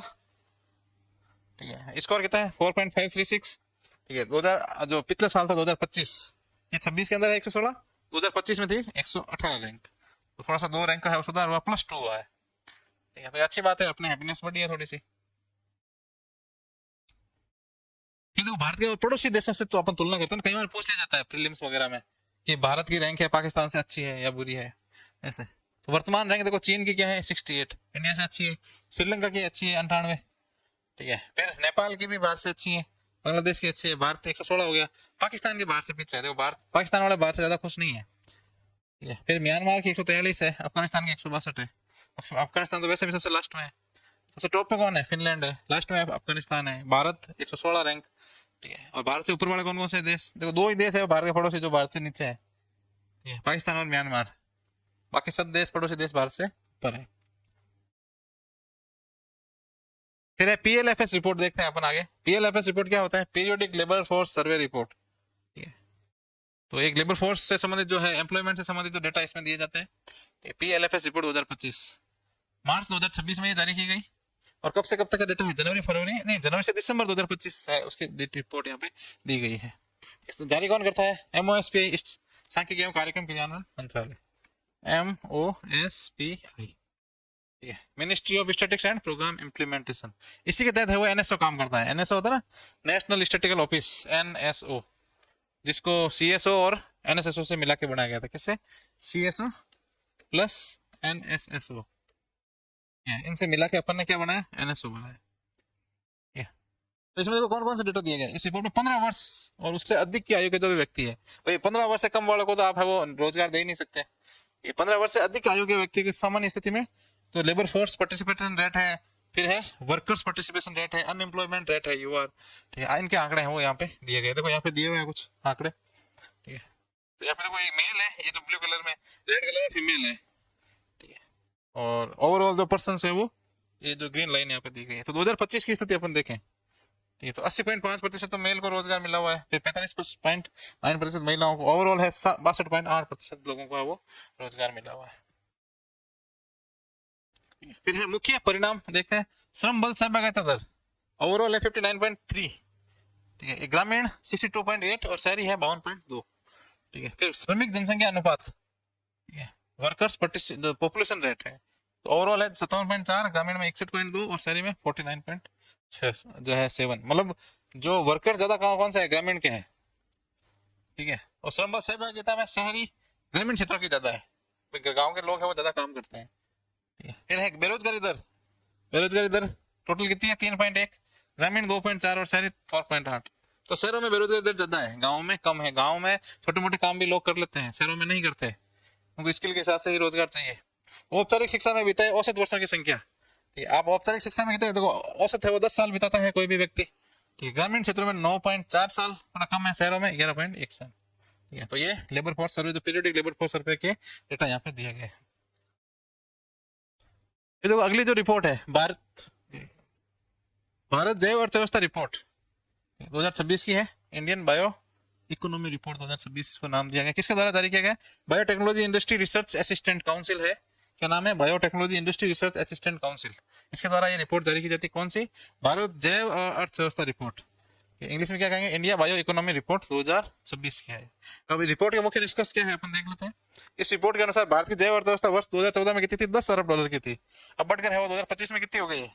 195.3 अरब डॉलर हो गई है, ठीक है। तो बहुत ही अच्छा फैक्ट है ये, आपको याद रखना है कि भारत की जो बायो इकोनॉमी है, बायो इकोनॉमी मतलब जो जैविक जो चीजें है ना, जो पेड़ पौधों से प्राप्त होती है या जंतुओं से प्राप्त होती है, उनसे जो इकोनॉमी चलती है। फिर 2025 में भारत की जैव अर्थव्यवस्था की वृद्धि दर है वो 18% रही है। फिर जैव अर्थव्यवस्था का राष्ट्रीय सकल घरेलू उत्पाद में योगदान 4.8% है, ठीक है। मतलब जैव अर्थव्यवस्था का कितना योगदान है जीडीपी में? 4.8% योगदान है, इसमें है जीडीपी के अंदर योगदान, ठीक है। भारतीय जैव अर्थव्यवस्था के 4 स्तंभ है, 4 स्तंभ कौन कौन से? Bio industrial, bio pharma, bio services और बायो एग्री, ठीक है। तो ये 4 अलग अलग स्तंभ है जैव अर्थव्यवस्था के। सबसे बड़ा कौन सा है? बायो इंडस्ट्रियल, ठीक है, 90.2 अरब डॉलर का है। फिर बायो फार्मा है 64.5, जैविक चीजें होते हैं ना जो, उन सबको क्या कहेंगे? बायो, जैव यानी बायो जो भी है, ठीक है। फिर बायो एग्री 14.6, बायो सर्विसेज 26 अरब, ठीक है। इस रिपोर्ट के अनुसार अब तक देश में कुल 11,855 पंजीकृत जैव प्रौद्योगिकी स्टार्टअप है। तो बायोटेक्नोलॉजी से संबंधित स्टार्टअप कितना है? 11,855 है, ठीक है। स्टार्टअप क्या होता है? जो नया नया खुलता है, नए टेक्नोलॉजी के साथ है वो कोई भी बिजनेस शुरू किया जाता है, 10 वर्ष तक उसको स्टार्टअप मानेंगे, उसका 100 करोड़ से ज्यादा है उसका टर्नओवर नहीं होना चाहिए। फिर है भारत में वर्ष 2030 तक 300 अरब डॉलर की तथा वर्ष 2047 तक 1 ट्रिलियन डॉलर की जैव अर्थव्यवस्था बनाने का लक्ष्य है वो रखा गया है, तो ये लक्ष्य रखा गया है 2047 तक अपनों कितना बायो इकोनॉमी कितनी रखनी है? 1 ट्रिलियन डॉलर की, और 2030 तक है वो 300 अरब डॉलर की। तो ये आपको टारगेट ध्यान रखना है, टारगेट सेट रखना है। अब जो अगली रैंकिंग क्या है, विश्व के सबसे मूल्यवान बैंक की रैंकिंग है, ठीक है, आईसीबीसी। तो सबसे ज्यादा वैल्यूएबल बैंक कौन सा है विश्व का, उसकी रैंकिंग है। वो चाइना का बैंक है, भारत का तो होगा नहीं। तो किसके द्वारा जारी किया जाता है? ब्रांड फाइनेंस है, इसके द्वारा जारी किया जाता है। तो रैंकिंग के मुख्य बिंदु क्या है? इस रैंकिंग के अनुसार वैश्विक बैंकिंग दुनिया का सबसे बड़ा उद्योग है, और इसके हिसाब से जो सबसे बड़ा बिजनेस कौन सा है विश्व का, वो है बैंकिंग का बिजनेस, ठीक है। फिर इस रैंकिंग के अनुसार चीन के मेगा बैंक फिर 482.4 बिलियन डॉलर के योगदान के साथ विश्व में शीर्षस्थ है। तो चीन के जो बैंक है ना वो सबसे ऊपर टॉप पे है। फिर विश्व के शीर्ष 3 मूल्यवान बैंक कौन कौन से? एक तो industrial and commercial bank of China, ICBC, जो ये नाम लिखा है ना आईसीबीसी, ये चाइना का बैंक है, और ब्रांड वैल्यू इसकी 90.9 अरब डॉलर है, कितना? ये विश्व का सबसे मूल्यवान बैंक है, कौन सा? आईसीबीसी नाम है इसका, चाइना का है। फिर चाइना कंस्ट्रक्शन बैंक चीन का दूसरे नंबर पे, बैंक ऑफ चाइना चीन, ये तीनों दो चीन के, ये तीनों टॉप भी चीन के ही है, अमेरिका का नाम ही नहीं है इसमें। फिर भारत का क्या स्थान है इसमें? भारत की रैंकिंग है 19, देखो इस रैंक में भारत के 19 बैंक शामिल है जिनकी संयुक्त ब्रांड वैल्यू है 47.8 बिलियन, ठीक है। तो भारत के 19 बैंकों की है 47.8। अब देखो एक मिनट, जो चाइना वाले है उनकी कितनी है? उनकी इसकी एक ही 90.9 है, ठीक है। तो दूसरा तीसरा इन एक बैंक के बराबर भी टोटल नहीं है भारत की। फिर एचडीएफसी बैंक वैश्विक स्तर पर 31 सबसे मूल्यवान ब्रांड वैल्यू इसकी कितनी है? 12.4। ये भारत का सबसे बड़ा बैंक है, ठीक है, और इसकी जो ब्रांड वैल्यू है कितनी? 12.4 बिलियन डॉलर। और एसबीआई बैंक है 8.1 बिलियन डॉलर। तो थोड़ा अंतर है, देखो कितना, एचडीएफसी भारत का सबसे बड़ा बैंक है, फिर 8.1 बिलियन डॉलर ब्रांड वैल्यू के साथ, ठीक है। ये कितने? एसबीआई 49 स्थान पर है। फिर एसबीआई दुनिया का 16वां सबसे मजबूत बैंकिंग ब्रांड है और AAA+ रेटिंग वाला एकमात्र भारतीय बैंक है, ठीक है। तो ये जो इसकी ब्रांडिंग होती है ना, बैंक ब्रांड, उसमें वो 16 नंबर पे है, पर बड़े में तो ये 49 नंबर पे है। जो वैल्यू के हिसाब से अपन यदि काउंट करें तो कितने नंबर पे? 49 नंबर रैंक पे आते हैं। देखो अगला है ग्लोबल टेररिज्म इंडेक्स, विश्व आतंकवाद सूचकांक रिपोर्ट जो 2026 की है। तो इसका मतलब क्या है कि वो देश आतंकवाद कितना फैला रहा है, ये रिपोर्ट नहीं है। इसमें है कि कौन सा देश कितना आतंकवाद से पीड़ित है, ये रिपोर्ट है। तो इसमें भी टॉप पे पाकिस्तान ही है। फैलाने में भी अपने हिसाब अपने लिए तो सबसे बड़ा कौन है, पाकिस्तान ही है आतंकवाद फैलाने वाला, और सबसे ज्यादा पीड़ित भी वही है। तो अपन देखते हैं इसको जारी किसके द्वारा किया जाता है, फिर institute for economic and peace, और इसका 13वां संस्करण है, ये हर साल जारी होता है। कितने देशों के लिए, 163 देशों के लिए, 163 देशों से। और ये कब से शुरू हुआ है, ये हुआ है 1 जनवरी 2007 से। ठीक है, तो उस टाइम जो आतंकवादी हमले हुए थे, ठीक है, तो उनके रिकॉर्डों का उपयोग करके तैयार किया जाता है। तो 1 जनवरी 2007 से अब तक के जो आतंकवादी हमले हुए हैं उनके रिकॉर्डिंग को है वो एनालिसिस करके इसको रिपोर्ट को तैयार किया गया है। तो सूचकांक के मुख्य बिंदु क्या है, 2025 में आतंकवाद के कारण हुई कुल मौतों की संख्या 28% गिरावट आई है, और कुल जो मौतें हुई है वो 5582 हुई है। आतंकवाद की वजह से जो है अब मतलब धीरे धीरे आतंकवाद कम हुआ है, रिपोर्ट का ये कहना है, लेकिन 28% की कमी आई है। 2025 में आतंकवादी घटनाओं की संख्या 22%, कुल 2944 रही है। फिर विश्व के सबसे अधिक खतरनाक आतंकवादी संगठन कौन कौन से, एक तो इस्लामिक स्टेट ऑफ और जमात नुसरत अल इस्लाम वाल मुस्लिमीन। तो एक तो इस्लामिक स्टेट है ये, एक दूसरा देखो नाम है जमात नुसरत अल इस्लाम वाल मुसलमीन, नाम से संस्था है, आतंकवादी संस्था है। ठीक है, तो ये सबसे बड़ा तो कौन सा है, ISIS इसको अपन कहते हैं, वही सबसे बड़ा आतंकवादी संगठन है। अब देखो यहाँ पे दिया हुआ है, नाम दिया हुआ है, Africa and Asia dominate, Africa और एशिया में सबसे ज्यादा आतंकवाद है, फिर जहाँ गरीबी है, जहाँ हाँ, और आप समझ सकते हैं क्या क्या है। ठीक है, पाकिस्तान, फिर दूसरा है बुर्किना फासो, फिर नाइजर, फिर है नाइजीरिया, माली, फिर नंबर पे सीरिया, फिर सोमालिया, फिर DR कांगो, फिर है 9वें नंबर पर कंबोडिया, फिर 10वें नंबर पे इजराइल। तो इजराइल में की है, पाकिस्तान ने इसमें भी टॉप किया है। आतंकवाद से प्रभावित शीर्ष 3 देश कौन से, पाकिस्तान, बुर्किना फासो और नाइजीरिया। अपने देख लेते हैं सबसे कम आतंकवाद प्रभावित देश। देखो सबसे कम आतंकवाद कहाँ पे है, सबसे कम है जिम्बाब्वे के अंदर।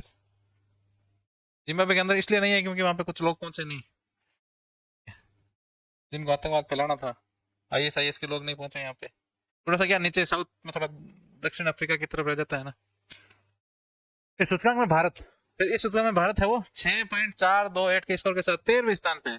तो भारत है वो 13वां नंबर का जो पीड़ित देश है, आतंकवाद से पीड़ित देश है। तो भारत की स्थिति 2 रैंक गिरावट हुई है, पिछले सूचकांक में 15वां स्थान था, अब भारत थोड़ा आतंकवाद से ज्यादा पीड़ित हुआ है। ठीक है, पहले 15वीं रैंक थी, अब है वो 13वीं रैंक आ गई। ठीक है, और टॉप पे कौन है, टॉप पे पाकिस्तान है। ठीक है, फिर अफ्रीका का सहारा क्षेत्र का साहेल क्षेत्र आतंकवाद का नया केंद्र बना है, और वर्ष 2025 में यहाँ 50% से अधिक आतंकवादी घटनाएं हुई है। साहेल क्षेत्र जानते हो, साहेल क्षेत्र जो अफ्रीका के अंदर एक पट्टी है, ग्रीन पट्टी, साहेल क्षेत्र जिसको कहते हैं। आतंकवाद सूचना में भारत के पड़ोसी देशों की स्थिति। ठीक है, पाकिस्तान की रैंक क्या है, फर्स्ट है। ठीक है, नो डाउट। फिर 4th है म्यांमार, 6 पे अफगानिस्तान, 68 पे नेपाल, 80 पे श्रीलंका, 89 पे बांग्लादेश, 99 पे चीन, और भारत 13 रैंक पे, 13 रैंक IS में 13 रैंक हासिल की है।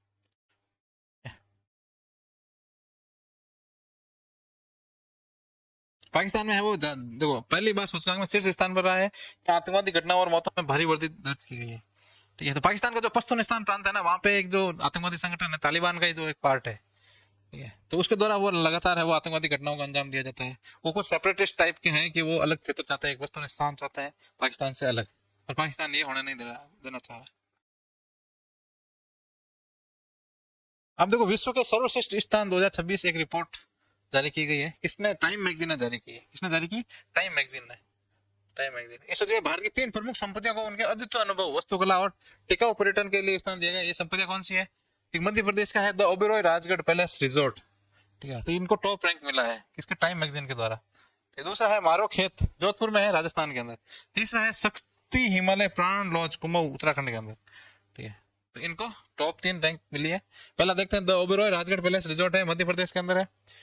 ये प्रॉपर्टी मध्य भारत की मनियागढ़ पहाड़ियों में वर्षा जल आधारित झील के ऊपर स्थित एक 350 वर्ष पुराने बुंदेला राजवंश के निवास के पुनरुद्धार के रूप में उभरी है। मतलब वहां पे बुंदेला राजवंश रहा करता था। बुंदेले हर बोलो के मुंह, हमने सुनी कहानी थी, खूब लड़ी मर्दानी, वो तो झांसी वाली रानी थी। ठीक, मारो खेत, जोधपुर राजस्थान। यह जोधपुर के बाहरी क्षेत्र में स्थित 40 एकड़ के पुनर्योजी फॉरम पर आधारित एक विशिष्ट स्टे है। जोधपुर के अंदर है, जोधपुर से थोड़ा बाहर है और 40 एकड़ में है। ये पुनर्योजी फोरम है ये। फिर शक्ति हिमालय प्राण लॉज, ठीक है, कहाँ पे, उत्तराखंड। यह अक्टूबर 2025 में खुला 7 स्वीट वाला हिमालय रिट्रीट है। यहाँ पहुंचने के लिए पैदल जाना पड़ता है, मतलब देखो शक्ति हिमालय प्राण लॉज है ना कुमाऊं के अंदर, यहाँ पे पैदल जाना पड़ता है, गाड़ियां नहीं जाती। ठीक है, पहला कौन सा है, पहला है the Oberoi Rajgarh palace resort, Madhya Pradesh. अगली देखो एक नीति आयोग की और रिपोर्ट आ गई है, भारत के खेल उपकरण विनिर्माण पर नीति आयोग की रिपोर्ट। तो खेल उपकरण बनाने में भारत की क्या स्थिति है उसके ऊपर रिपोर्ट है, किसने जारी की, नीति आयोग ने। फिर शीर्षक क्या है, भारतीय खेल उपकरण निर्माण क्षेत्र की निर्यात क्षमता को साकार करना। क्या करना है, निर्यात क्षमता बढ़ाना है। रिपोर्ट के मुख्य बिंदु क्या है, फटाफट देख लेते हैं, ज्यादा अपन को एक फोकस नहीं करना है इसमें। भारतीय खेल वस्तुओं के निर्यात को 2036 तक लगभग 8.1 बिलियन अमेरिकी डॉलर तक बढ़ाना है। ठीक है, और वैश्विक निर्यात में भारत की हिस्सेदारी है वो 0.5 से 11% तक करने का लक्ष्य रखा गया है।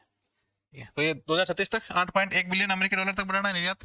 फिर 2024 में वैश्विक खेल सामग्री बाजार का मूल्य 700 बिलियन डॉलर था, जिससे 2036 तक 1 ट्रिलियन डॉलर को पार करने का अनुमान है। तो पूरे विश्व के अंदर अभी जो खेल सामग्री है वो उसके 700 बिलियन डॉलर की है, ये उसको बढ़ा के मतलब 2036 तक कितना हो जाएगा, 1 ट्रिलियन डॉलर हो जाएगा। फिर भारत का घरेलू खेल सामग्री बाजार लगभग 2.5 बिलियन डॉलर है, ये 700 में से 2.5 बिलियन डॉलर है। और भारत वर्तमान में लगभग 275 मिलियन डॉलर खेल के उपकरणों का निर्माण निर्यात करता है, जो कि वैश्विक निर्यात बाजार का लगभग 0.5% है, मतलब बहुत ही कम है, 0.5% है वो। भारत में खेल सामग्री विनिर्माण गतिविधियों के मूल के अंदर जालंधर और मेरठ है। कौन सा, एक तो जालंधर है, एक मेरठ है। तो वो गोले थोड़े ज्यादा हो गए, और थोड़ा सा मैंने इंपॉर्टेंट दिखाने के लिए आपको गोले किए हैं। देखते हैं आगे अपन। फिर रिपोर्ट में खेल सामग्री निर्यात में भारत के समक्ष मुख्य चुनौतियां बताई गई है, कुछ चुनौतियां भी बताई गई है, देख लेते हैं अपन। कार्बन फाइबर, ईवा फोम जैसी कच्ची सामग्री पर उच्च सीमा शुल्क, विदेशों से आयात होती है, सीमा शुल्क ज्यादा लगता है। उच्च प्रमाणन लागत, उनको स्टैंडर्ड को डिसाइड जो है प्रमाणन करवाने के लिए ज्यादा लागत आती है। कि लॉजिस्टिक संबंधी असमता है वो उच्च इनपुट लागत। भारतीय खेल उपकरणों की सीमित वैश्विक दृश्यता और ब्रांडिंग थोड़ी कम है, दृश्यता थोड़ी, विजिबिलिटी कम है। फिर रिपोर्ट की कुछ सिफारिशें भी की गई है, क्या क्या सिफारिशें की गई है देखते हैं अपन। कुछ सिफारिशें, बंदरगाहों के निकट स्थित राज्यों में ग्रीनफील्ड खेल विनिर्माण क्लस्टर का विकास करना है, एक वैश्विक ब्रांड इंडिया ढांचे का विकास करना है, फिर आधुनिक क्लस्टरों का विकास करना है, कच्चे माल पर शुल्कों का युक्तिकरण, मतलब उसको रैशनलाइज करना है। तो इंपोर्ट ड्यूटी लगती है ना कच्चे माल के ऊपर, अभी कच्चा माल महंगा आएगा तो फिर आप फाइनल प्रोडक्ट भी महंगा ही बनेगा। तो अगली जो रिपोर्ट है वो बहुत ही इंपॉर्टेंट रिपोर्ट है, नगोया प्रोटोकॉल। क्या है, नगोया प्रोटोकॉल है भारत की पहली राष्ट्रीय रिपोर्ट है, इंडिया फर्स्ट नेशनल रिपोर्ट। कौन सी, नगोया प्रोटोकॉल के ऊपर, इसके ऊपर है, नगोया प्रोटोकॉल के ऊपर है। नगोया प्रोटोकॉल किससे संबंधित है, जैव विविधता से संबंधित है। 27 फरवरी 2026 को भारत ने जैव विविधता पर अभी समय के सचिवालय को अपनी पहली आधिकारिक राष्ट्रीय रिपोर्ट सौंपी है। ये जैव विविधता पर जो अभी समय बना हुआ है ना वैश्विक रूप से, उसमें भारत ने पहले अपनी रिपोर्ट इनको सौंप दी है। ठीक है, तो रिपोर्ट की अवधि क्या है, 1 नवंबर 2017 से 31 दिसंबर 2025 तक। और रिपोर्ट किसने तैयार की है, पर्यावरण मंत्रालय और राष्ट्रीय जैव विविधता प्राधिकरण, इन्होंने मिलकर ये रिपोर्ट तैयार की है। और जो ग्लोबल जो सचिवालय है जैव विविधता का, उसको सौंपी है, इसको सौंपी है, सचिवालय को सौंपी है, वैश्विक सचिवालय को।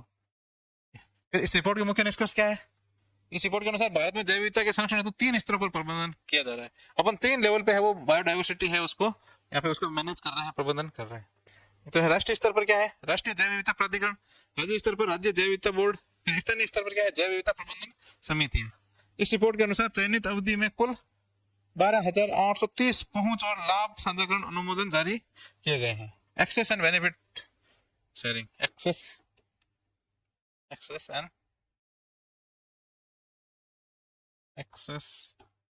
एंड बेनिफिट, मतलब बायोडाइवर्सिटी का ये एक कॉन्सेप्ट बना हुआ है, एक्सेस एंड बेनिफिट। भाई आप भी यूज करो, हम भी यूज करें, और बायोडाइवर्सिटी को भी बढ़ावाते हैं। अनुमोदन है वो जारी किए गए हैं, कितने, 12,830। अगली देखो रिपोर्ट है फोर्ब्स वर्ल्ड बिलियनियर सूची 2026। ये तो विश्व के जो बिलियनियर है ना अलग अलग, उनकी सूची यहाँ पे जारी की गई है कि कौन कौन है बिलियनियर। तो किसके द्वारा जारी की गई, अमेरिकी पत्रिका है फोर्ब्स। ठीक है, तो यहाँ पे नाम दिया गया है। तो दुनिया के जो टॉप 5 है कौन है, एक तो एलोन मस्क है, एक लैरी पेज है, एक सर्गी नाम से है कोई, ये नाम यहाँ पे दिख नहीं रहा है।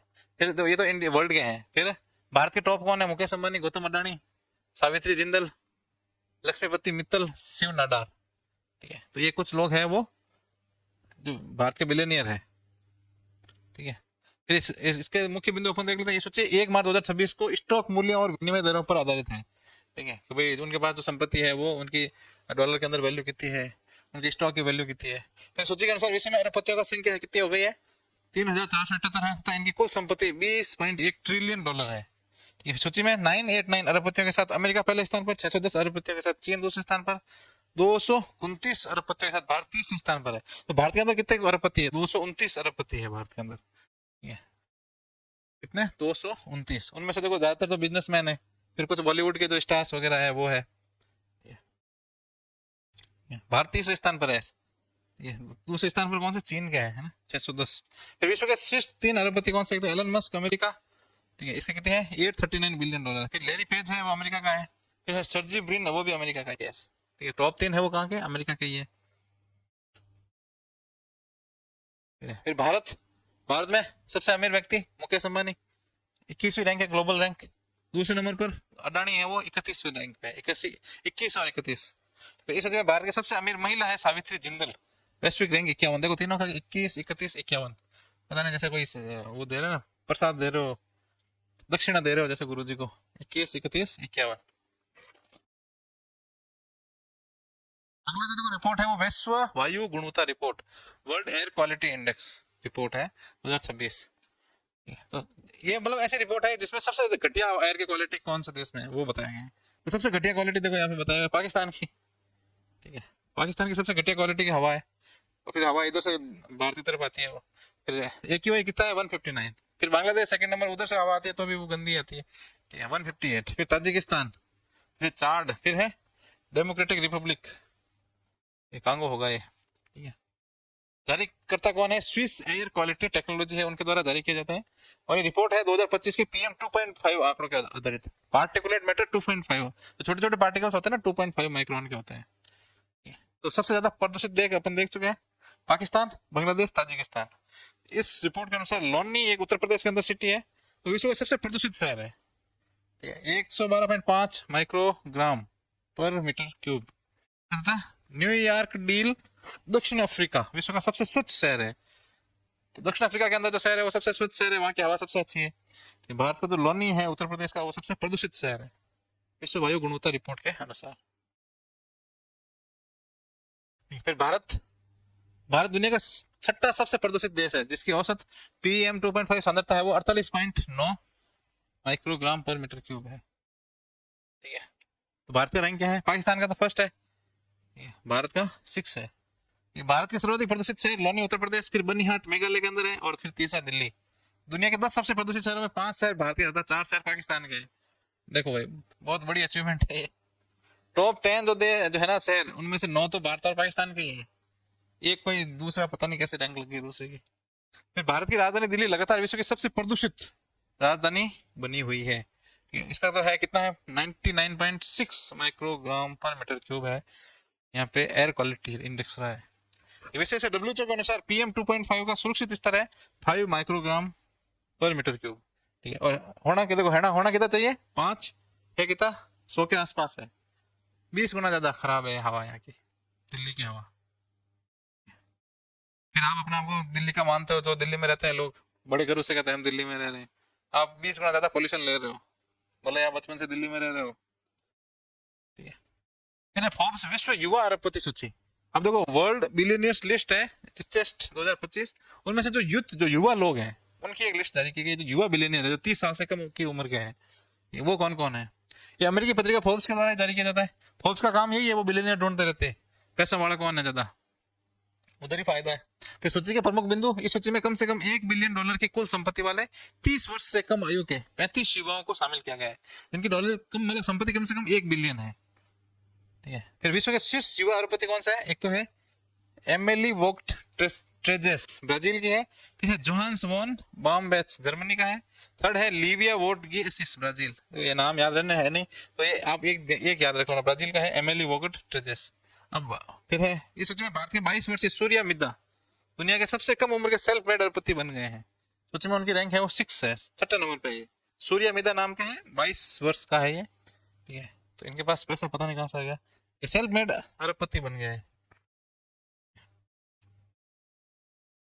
अब अगला जो इंडेक्स है पंचायत उन्नति सूचकांक 2.0 वर्जन है, ये पंचायती राज विभाग के द्वारा जारी किया जाता है।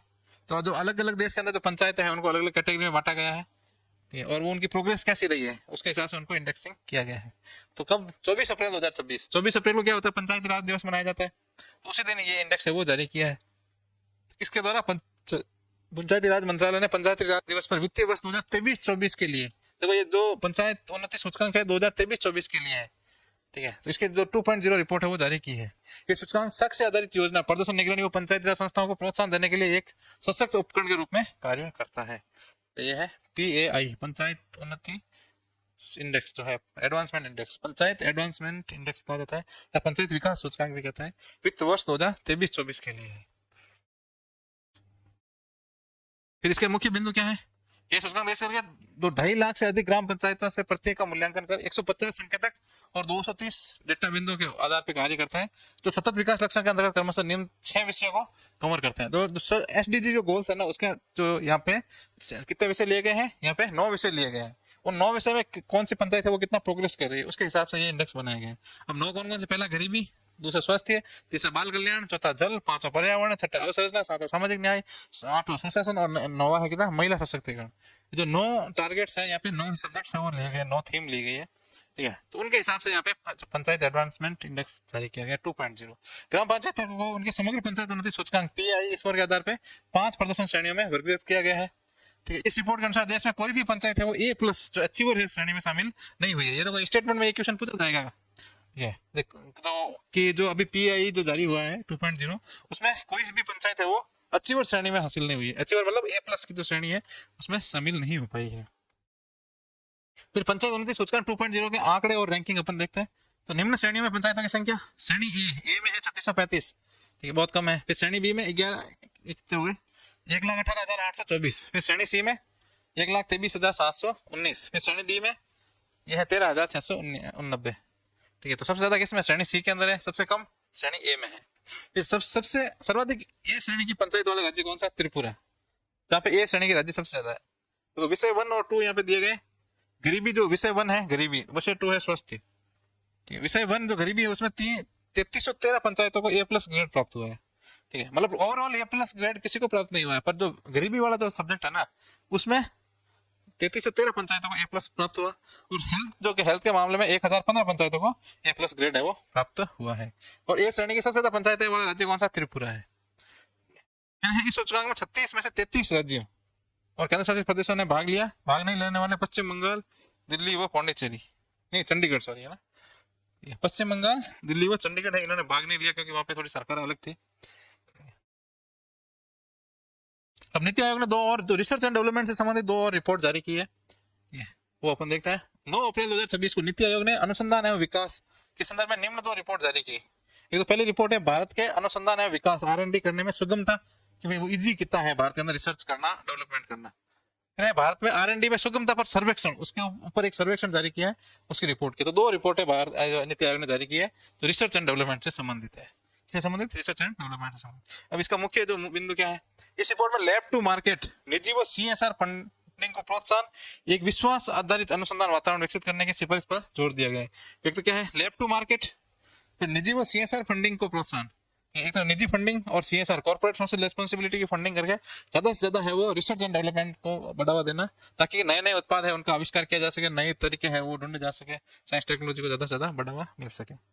इसमें देखो रोप एक कॉन्सेप्ट है कि भाई रिमूविंग ऑब्स्टेकल, कि पहले तो जो आपको रिसर्च के अंदर जो भी बाधा आ रही है उसको हटाओ, ठीक है, फिर एंड प्रमोटिंग एक्सीलेंस, फिर उसके बाद है वो एक्सीलेंस को प्रमोट करो, ठीक है। तो ये रोप नाम है, इसको ज्यादा से ज्यादा इसका इस ढांचे का एक प्रस्ताव दिया गया कि भाई हमें इस तरीके से एक जो है इकोसिस्टम बनाना पड़ेगा, ठीक है, ऑब्स्टेकल को हटाना पड़ेगा, एक्सीलेंस को बढ़ावा देना होगा, ठीक है। फिर ये तो कपड़े के ऊपर घरेलू मांग पर रिपोर्ट आई है, कपड़ों की घरेलू मांग पर रिपोर्ट, ये किसने जारी की है, textile and clothing market national household survey 2024, ठीक है। और ये किसने जारी की है, किस मंत्री ने जारी की है, केंद्रीय मंत्री है गिरिराज सिंह है, उन्होंने 6 अप्रैल 2026 को ये जारी की है। तो इसमें क्या क्या मेन कंक्लूजन है इनके, कि पिछले 15 वर्षों में कपड़ों की घरेलू मांग में मजबूत वृद्धि हुई है। भाई कपड़े, लोगों के पास पैसा आ गया है, लोगों की प्रति व्यक्ति आय में काफी वृद्धि हुई है, ठीक है। भाई वृद्धि नहीं हुई तो वो लोन भी ले लेंगे, पर वो अच्छा सा कपड़े पहनेंगे, घूमेंगे, खाएंगे, गाड़ी लेंगे, खर्चा करेंगे, पूर्ण चलेगा। और देश की इकोनॉमी ऐसे ही बढ़ती है वैसे, ठीक है। फिर कपड़ों का बाजार आकार 2010 में 4.89 लाख करोड़ से बढ़कर 2024 में 14.95 लाख करोड़ रुपए हो गया है। पिछले 10 वर्षों का है वो CAGR कितना रहा है? 8.3। CAGR क्या होता है? Cumulative annual growth rate. ठीक है, तो मतलब है कि जो सामूहिक रूप से वार्षिक ग्रोथ रेट कितनी रही है, वृद्धि दर कितनी रही है, उसको CAGR कहा जाता है। मतलब एक पिछले 10 सालों का, 5 सालों का एवरेज निकाला जाता है। फिर एक कुल बाजार आकार में घरेलू क्षेत्र का योगदान 2020 में 4.18 लाख करोड़ से बढ़कर 2024 में 8.77 लाख करोड़ रुपए हो गया है। मतलब भारत में जो घरेलू कपड़ा बाजार है ना, उसका बहुत वैल्यू बढ़ गई है। फिर कपड़ों से संबंधित वही मांग बिंदु है। प्रति व्यक्ति कपड़ों की मांग 2010 में 2019 रुपए से बढ़कर इसमें 6,067 रुपए हो गए, जिसमें 7.8% की CAGR वृद्धि हुई है। मतलब प्रति व्यक्ति, हर व्यक्ति पहले कितना खर्च करता था कपड़ों के ऊपर? वो करता था 2119 रुपए, अब कितना कर रहा है 2024 में? 6,067 रुपए। फिर है मैन मेड फाइबर, वो ब्लेंडेड फाइबर आधारित उत्पाद 52.2% योगदान। कपास आधारित उत्पाद है वो 41.2%। और सबसे ज्यादा जो डिमांड किसकी है? मैन मेड फाइबर और ब्लेंडेड फाइबर उत्पाद की। फिर सेकंड नंबर है कपास, जो कॉटन आधारित है। तीसरा है रेशम 5.2%, ऊनी फाइबर उत्पाद है 1.3%। ठीक है, फिर मैन मेड और ब्लेंडेड कपड़ों की मांग में सर्वाधिक वृद्धि है, 1.40 लाख करोड़ से बढ़कर 4.46 लाख करोड़ हो गई है। मतलब 1.46 से 4.47। फिर अगला है कपड़ा उत्पादन में प्रमुख खरीदार के रूप में महिलाओं का योगदान। अब महिलाएं ज्यादा कपड़े खरीदती है 55.5%, जबकि पुरुष है 44.5%। देखो पुरुषों का काम तो 3-4 ड्रेस में चल जाता है, महिलाओं का नहीं चल पाता। महिलाओं के पास है वो 10 ड्रेस पहले से होगी, 10 के 15-20 भी होगी, तो भी लगेगा कि भाई मेरे पास अच्छी ड्रेस नहीं है और लानी है। तो ये तो एक क्या है, साइकोलॉजिकल पॉइंट ऑफ व्यू है, चलता ही रहेगा ये। फिर है घरेलू, ग्रामीण घरेलू इकाइयां तकनीकी कपड़ों के उपभोग का 58% हिस्सा रखती है। ठीक है, जबकि शहरी घरेलू इकाइयां लगभग है वो 42% हिस्सा रखती है। ठीक है, वर्ष 2024 में घरेलू बाजार आकार 12.02 लाख करोड़ रुपए अनुमानित है। मतलब 24 में है वो 12.02 लाख करोड़ रुपए का है वो घरेलू बाजार हो चुका है। तो भारत के अंदर इतना है वो कपड़ा खरीदा जाता है। फिर एक देखो और रिपोर्ट किसने जारी की है? नीति आयोग ने रिपोर्ट जारी की है, महिला एवं भारत का विकसित होता ऋण बाजार रिपोर्ट। तो महिलाओं से संबंधित जो ऋण बाजार है ना, तो महिलाएं जो लोन ले रही है, ठीक है, उससे संबंधित रिपोर्ट है। यहाँ पे किसने जारी की? नीति आयोग ने जारी की। ऋण लेने वालों में, मतलब ऋण लेने वालों में निर्माता तक, मतलब रिपोर्ट का नाम क्या है? ऋण लेने वालों से निर्माता तक महिलाएं और भारत का विकसित होता ऋण बाजार। ठीक है, और ये रिपोर्ट नीति आयोग ने जारी की, संस्करण इसका दूसरा है। ये रिपोर्ट महिला उद्यमिता मंच के तत्वावधान में ट्रांस यूनियन और CIBL तथा माइक्रो सेव कंसल्टिंग द्वारा तैयार की गई है। तो इसमें देखता ये बताया गया है कि भाई जो जो टोटल जो लोन मिल रहा है ना, उसमें महिलाओं का कितना योगदान है। अब देखो यहाँ पे 2026 की स्थिति दी हुई है, ठीक है, तो 73% है वो किसके द्वारा? अदर्स के द्वारा, और जो है 27% है वो महिलाओं के द्वारा है वो, मतलब महिलाओं को ऋण मिल रहा है। ठीक है, फिर यहाँ पे देखो, यहाँ पे हाउसिंग लोन है, उसमें महिलाओं का कितना प्रतिशत है वो सब यहाँ पे दिया गया है। ठीक है, देख लेना आप। फिर रिपोर्ट के मुख्य बिंदु, भारत में महिला उधारकर्ताओं के पास है वो 76 लाख करोड़ रुपए का ऋण पोर्टफोलियो है, जो कि कुल ऋण प्रणाली का 26% है।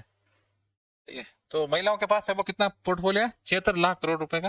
2017 महिलाओं की ऋण क्षमता है वो 4.8 गुना बढ़ी है। मतलब 2017 से अब तक है वो कितनी बढ़ गई है? 4.8 गुना बढ़ गई है। महिलाएं ज्यादा ऋण लेने लगी है, लोन लेने लगी है।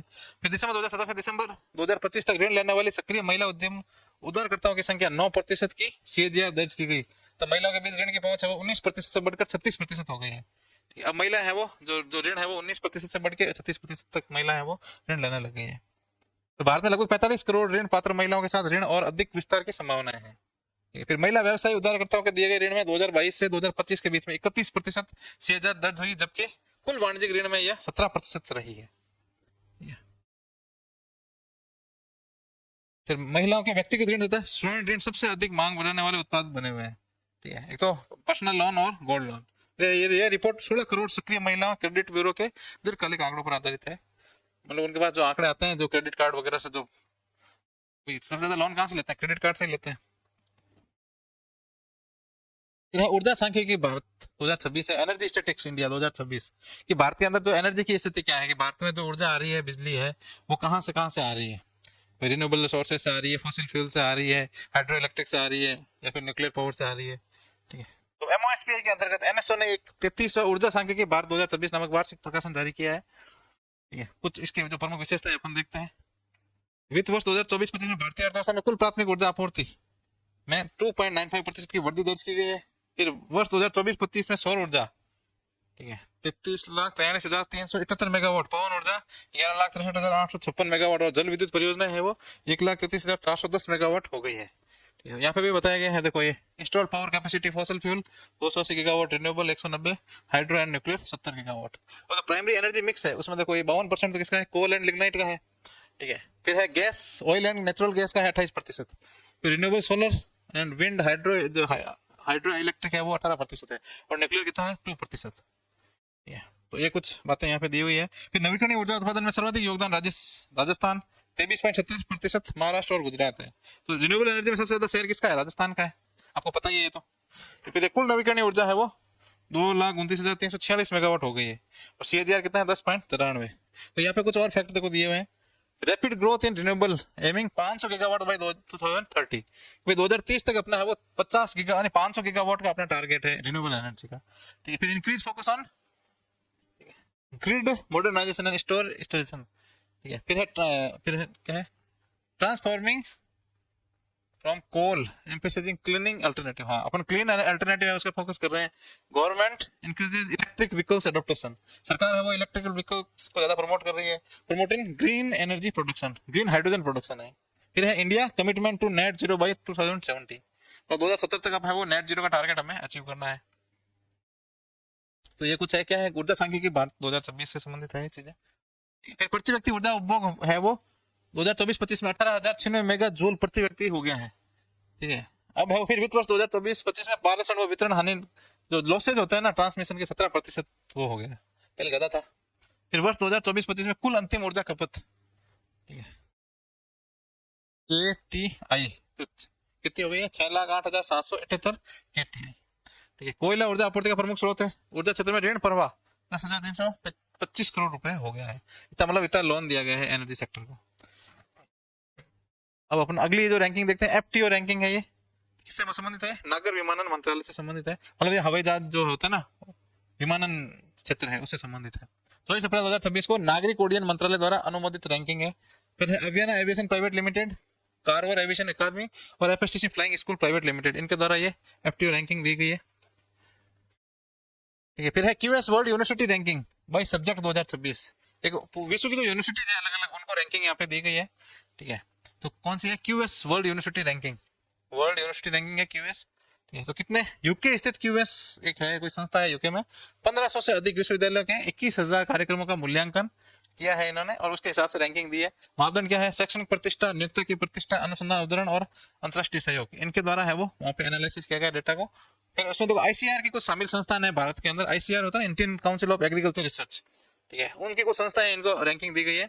ICAR में शामिल संस्थान बरेली स्थित ICAR है ना, भारतीय पशु चिकित्सा अनुसंधान संस्थान ने 51 से 100 रैंकिंग श्रेणी में शीर्ष स्थान हासिल किया है, मतलब 51वां स्थान है वो हासिल किया है इन्होंने, किसने, बरेली का जो ICAR है। फिर नई दिल्ली का ICAR है भारतीय कृषि अनुसंधान संस्थान, ये कृषि का है, ये पशु वाला है ऊपर वाला बरेली वाला ने कृषि वानिकी क्षेत्र में 151 से 200 रैंकिंग में स्थान बनाया है। फिर कृषि वानिकी में शामिल अन्य प्रमुख, एक तो BHU है बनारस हिंदू विश्वविद्यालय, फिर दिल्ली यूनिवर्सिटी है, IIT खड़गपुर है, फिर चौधरी चरण सिंह हरियाणा कृषि विश्वविद्यालय, ठीक है। तो इनको भी यहाँ पे रैंकिंग मिली है, QS रैंकिंग। तो अगली जो है अपना रिपोर्ट है, दुनिया के 25 सबसे प्रदूषित लैंडफिल मतलब जहाँ पे डंपिंग यार्ड वगैरह है, कचरा इकट्ठा किया जाता है, कचरा इकट्ठा जहाँ पे किया जाता है वो गंदे होते हैं, ठीक है। तो university of California Los Angeles के शोधकर्ताओं द्वारा ये रिपोर्ट जारी की गई है, ठीक है। तो इसको रिसर्च स्कॉलर होते हैं वो ऐसी रिपोर्टें बनाते रहते हैं, ठीक। शीर्ष 3 जो है सबसे टॉप जो डर्टी जो प्रदूषित लैंडफिल है, कैंपो डी मेयो कहाँ पे, अर्जेंटीना के अंदर है। दूसरा है बेकास इंडोनेशिया, तीसरा है जेरा मलेशिया। और भारत के जो स्थान है जहाँ सबसे ज्यादा डंपिंग यार्ड है प्रदूषित, एक तो है जवाहर नगर लैंडफिल है हैदराबाद के अंदर, सिकंदराबाद में है ये, हैदराबाद में सिकंदराबाद, कहाँ पे, सिकंदराबाद। वैश्विक रैंकिंग में चौथे स्थान पर है, 4th रैंक है, कितनी 4th। 5.9 टन मीथेन प्रति घंटा, 1 घंटे में यहाँ पे 5.9 टन मीथेन उससे निकल जाती है। फिर दूसरा है कंजूर मार्ग लैंडफिल मुंबई, वैश्विक रैंकिंग है 12वीं, ठीक है। जवाहर नगर लैंड जो हैदराबाद वाली है उसका 4th रैंक है, और कंजूर मार्ग वाले का है 12वीं रैंक है, ठीक है। आगे बढ़ते हैं, अब अपन देखते हैं विश्व की जो GDP है, ग्लोबल GDP रैंकिंग, ठीक है। IMF के द्वारा ये रिपोर्ट बताई गई है, ठीक है। अब देखो भारत का जो रैंक क्या है वो आपको ध्यान रखना, 6th रैंक है, कौन सा, 6ठा रैंक है वो भारत का, ये $4.15 ट्रिलियन की इकोनॉमी है, ठीक है। और ग्रोथ रेट कितनी है, 6.48 प्रति व्यक्ति आई है। $2,813 प्रति व्यक्ति आए। ठीक है, क्या रैंक है भारत की? छठी रैंक है। टॉप पे कौन है? यूएसए है, second number China, third number Germany, चौथा नंबर जापान, पांचवा नंबर यूके। देखो यूके वगैरह पहले भारत से पीछे रह गए थे, अब वापस है वो भारत से आगे आ चुके हैं। ठीक है, जापान भी पीछे रह गया था थोड़े दिन के लिए, पर देखो प्रति व्यक्ति आए है वो सबसे कम भारत की है इन सब टॉप 10 के अंदर। और भारत के बाद कौन सा? फ्रांस है, इटली है, रशिया है, ब्राजील है। पहले रशिया भी नहीं हुआ करता था टॉप 10 में, अब रशिया आ गया है। ठीक है, प्रति व्यक्ति आय सबसे ज्यादा किसकी है? देखो यहाँ पे 94, 65, 35, 61, 52, 46, 18, 12, तो ये अमेरिका की ये सबसे ज्यादा प्रति व्यक्ति आय। ठीक है, उसके बाद है Asian development outlook report. Asian development outlook report मतलब ये एक संस्था है, एशियन विकास बैंक। ठीक है, एशियन डेवलपमेंट बैंक, उसके द्वारा जारी की जाती है। ये प्रेडिक्शन दिया जाता है अलग अलग देशों के, एशिया के जो देश है उनके डेवलपमेंट रेट कितनी रहेगी, ग्रोथ रेट कितनी रहेगी। तो एशियन विकास बैंक द्वारा जारी भारत की जीडीपी ग्रोथ का अनुमान है वित्त वर्ष 2026-27 में 6.9%, वित्त वर्ष 27-28 में 7.3%। ठीक है, फिर इंडिया की जीडीपी ग्रोथ फोरकास्ट 24 में कितना था? 7.1, 25 में 7.6, 26 में अप्रैल 2026 के अंदर ये फोरकास्ट आया 6.9 और फिर 2027 में 7.3। तो ये इंडिया के लिए है एशियन डेवलपमेंट बैंक आउटलुक अप्रैल की जो रिपोर्ट है ये। फिर मुद्रास्फीति अनुमान कितना है 2026-27 में? 4.7% और 2027-28 में 4%।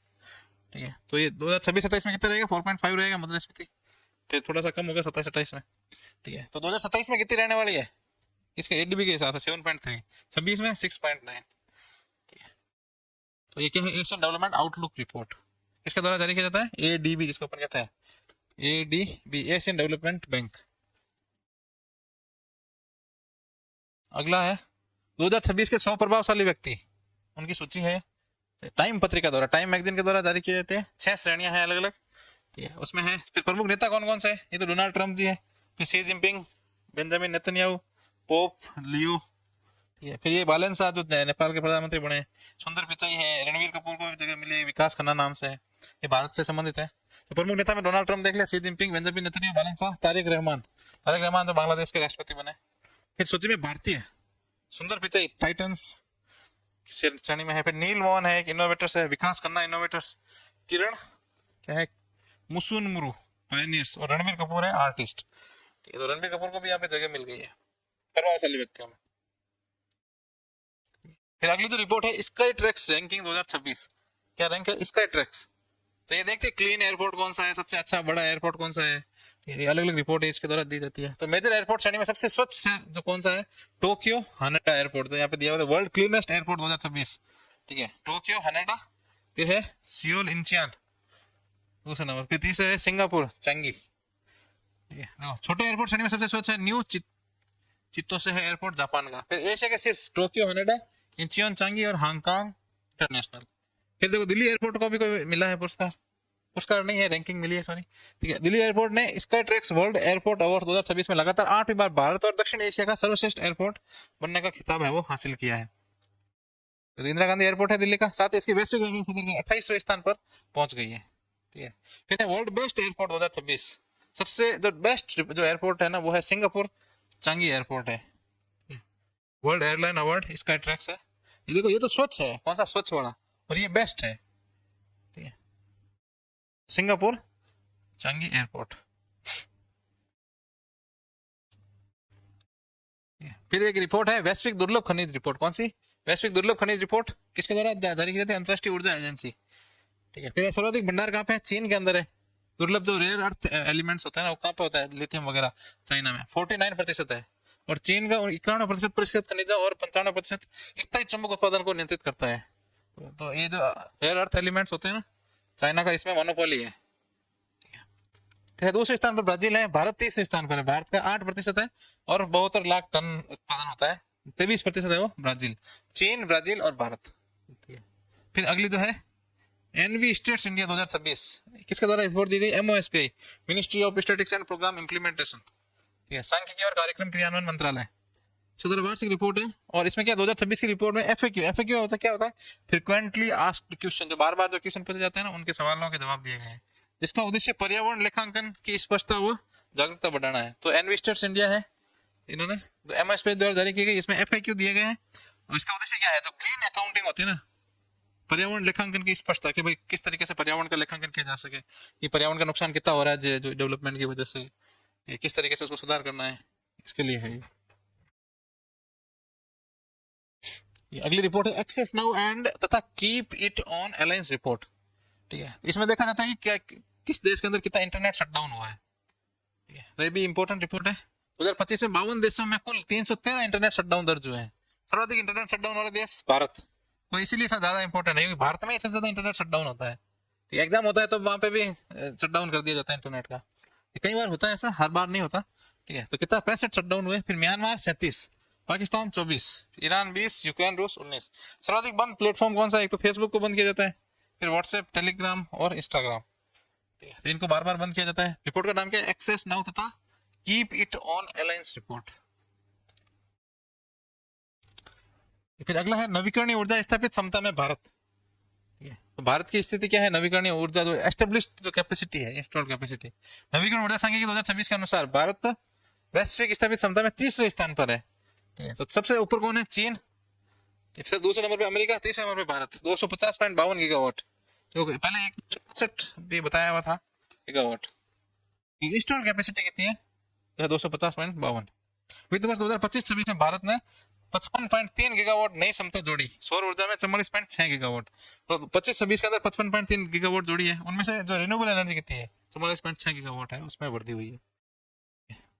तो तीसरे नंबर पे है भारत, पहले पे चीन, दूसरे पे अमेरिका, तीसरे पे भारत। देखो कितना आगे है भारत। चीन देखो बहुत ज्यादा आगे, 2258.02 गीगावाट। अमेरिका है 467। देखो चीन है वो अमेरिका से भी बहुत आगे। तो ये लास्ट रिपोर्ट है इस क्लास की, निगमित सेवा क्षेत्र उद्यमों का वार्षिक सर्वेक्षण। रिपोर्ट का पूरा नाम, अपने सर्वेक्षण को जाने, निगमित सेवा क्षेत्र उद्यमों के लिए वार्षिक सर्वेक्षण। निगमित क्षेत्र क्या होता है? कॉर्पोरेट जो सर्विस सेक्टर है, जो कंपनियां हैं बड़ी बड़ी, उनका जो सर्विस सेक्टर है उससे संबंधित रिपोर्ट है। एनएसओ के द्वारा जारी की जाती है। एनएसओ किसमें? एमओएसपीआई के तहत आता है, एमओएसपीआई।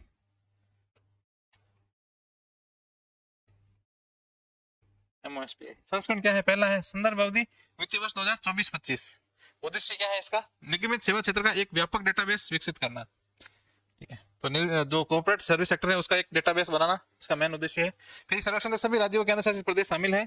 इस सर्वेक्षण में जीएसटीएन डेटाबेस को सैंपलिंग फ्रेम के रूप में इस्तेमाल किया जाता है कि भाई आप कौन सी कंपनी ने कितनी सेवाएं दी है, उसमें जीएसटीएन जो डेटा है ना, जो डेटाबेस है वहां से डेटा लिए जाएंगे और उससे एनालिसिस किया जाएगा। ठीक है, तो उससे क्या होगा? उससे भी कॉर्पोरेट सेक्टर के अंदर जो सेवा क्षेत्र है उनका सर्वेक्षण उसमें आ जाएगा। ठीक है, तो इसके साथ ये जो रिपोर्ट्स और जो इंडेक्स की क्लास है वो यहाँ पे समाप्त होती है। ठीक है, तो मैं आप सबसे यही निवेदन करूंगा कि आप इस चैनल को अधिक से अधिक सब्सक्राइब कीजिए, शेयर कीजिए, ताकि मुझे मोटिवेशन मिले और मैं और अधिक आपके लिए क्लासें लेके आऊँ इस तरीके की। धन्यवाद, मिलते हैं अगली क्लास में।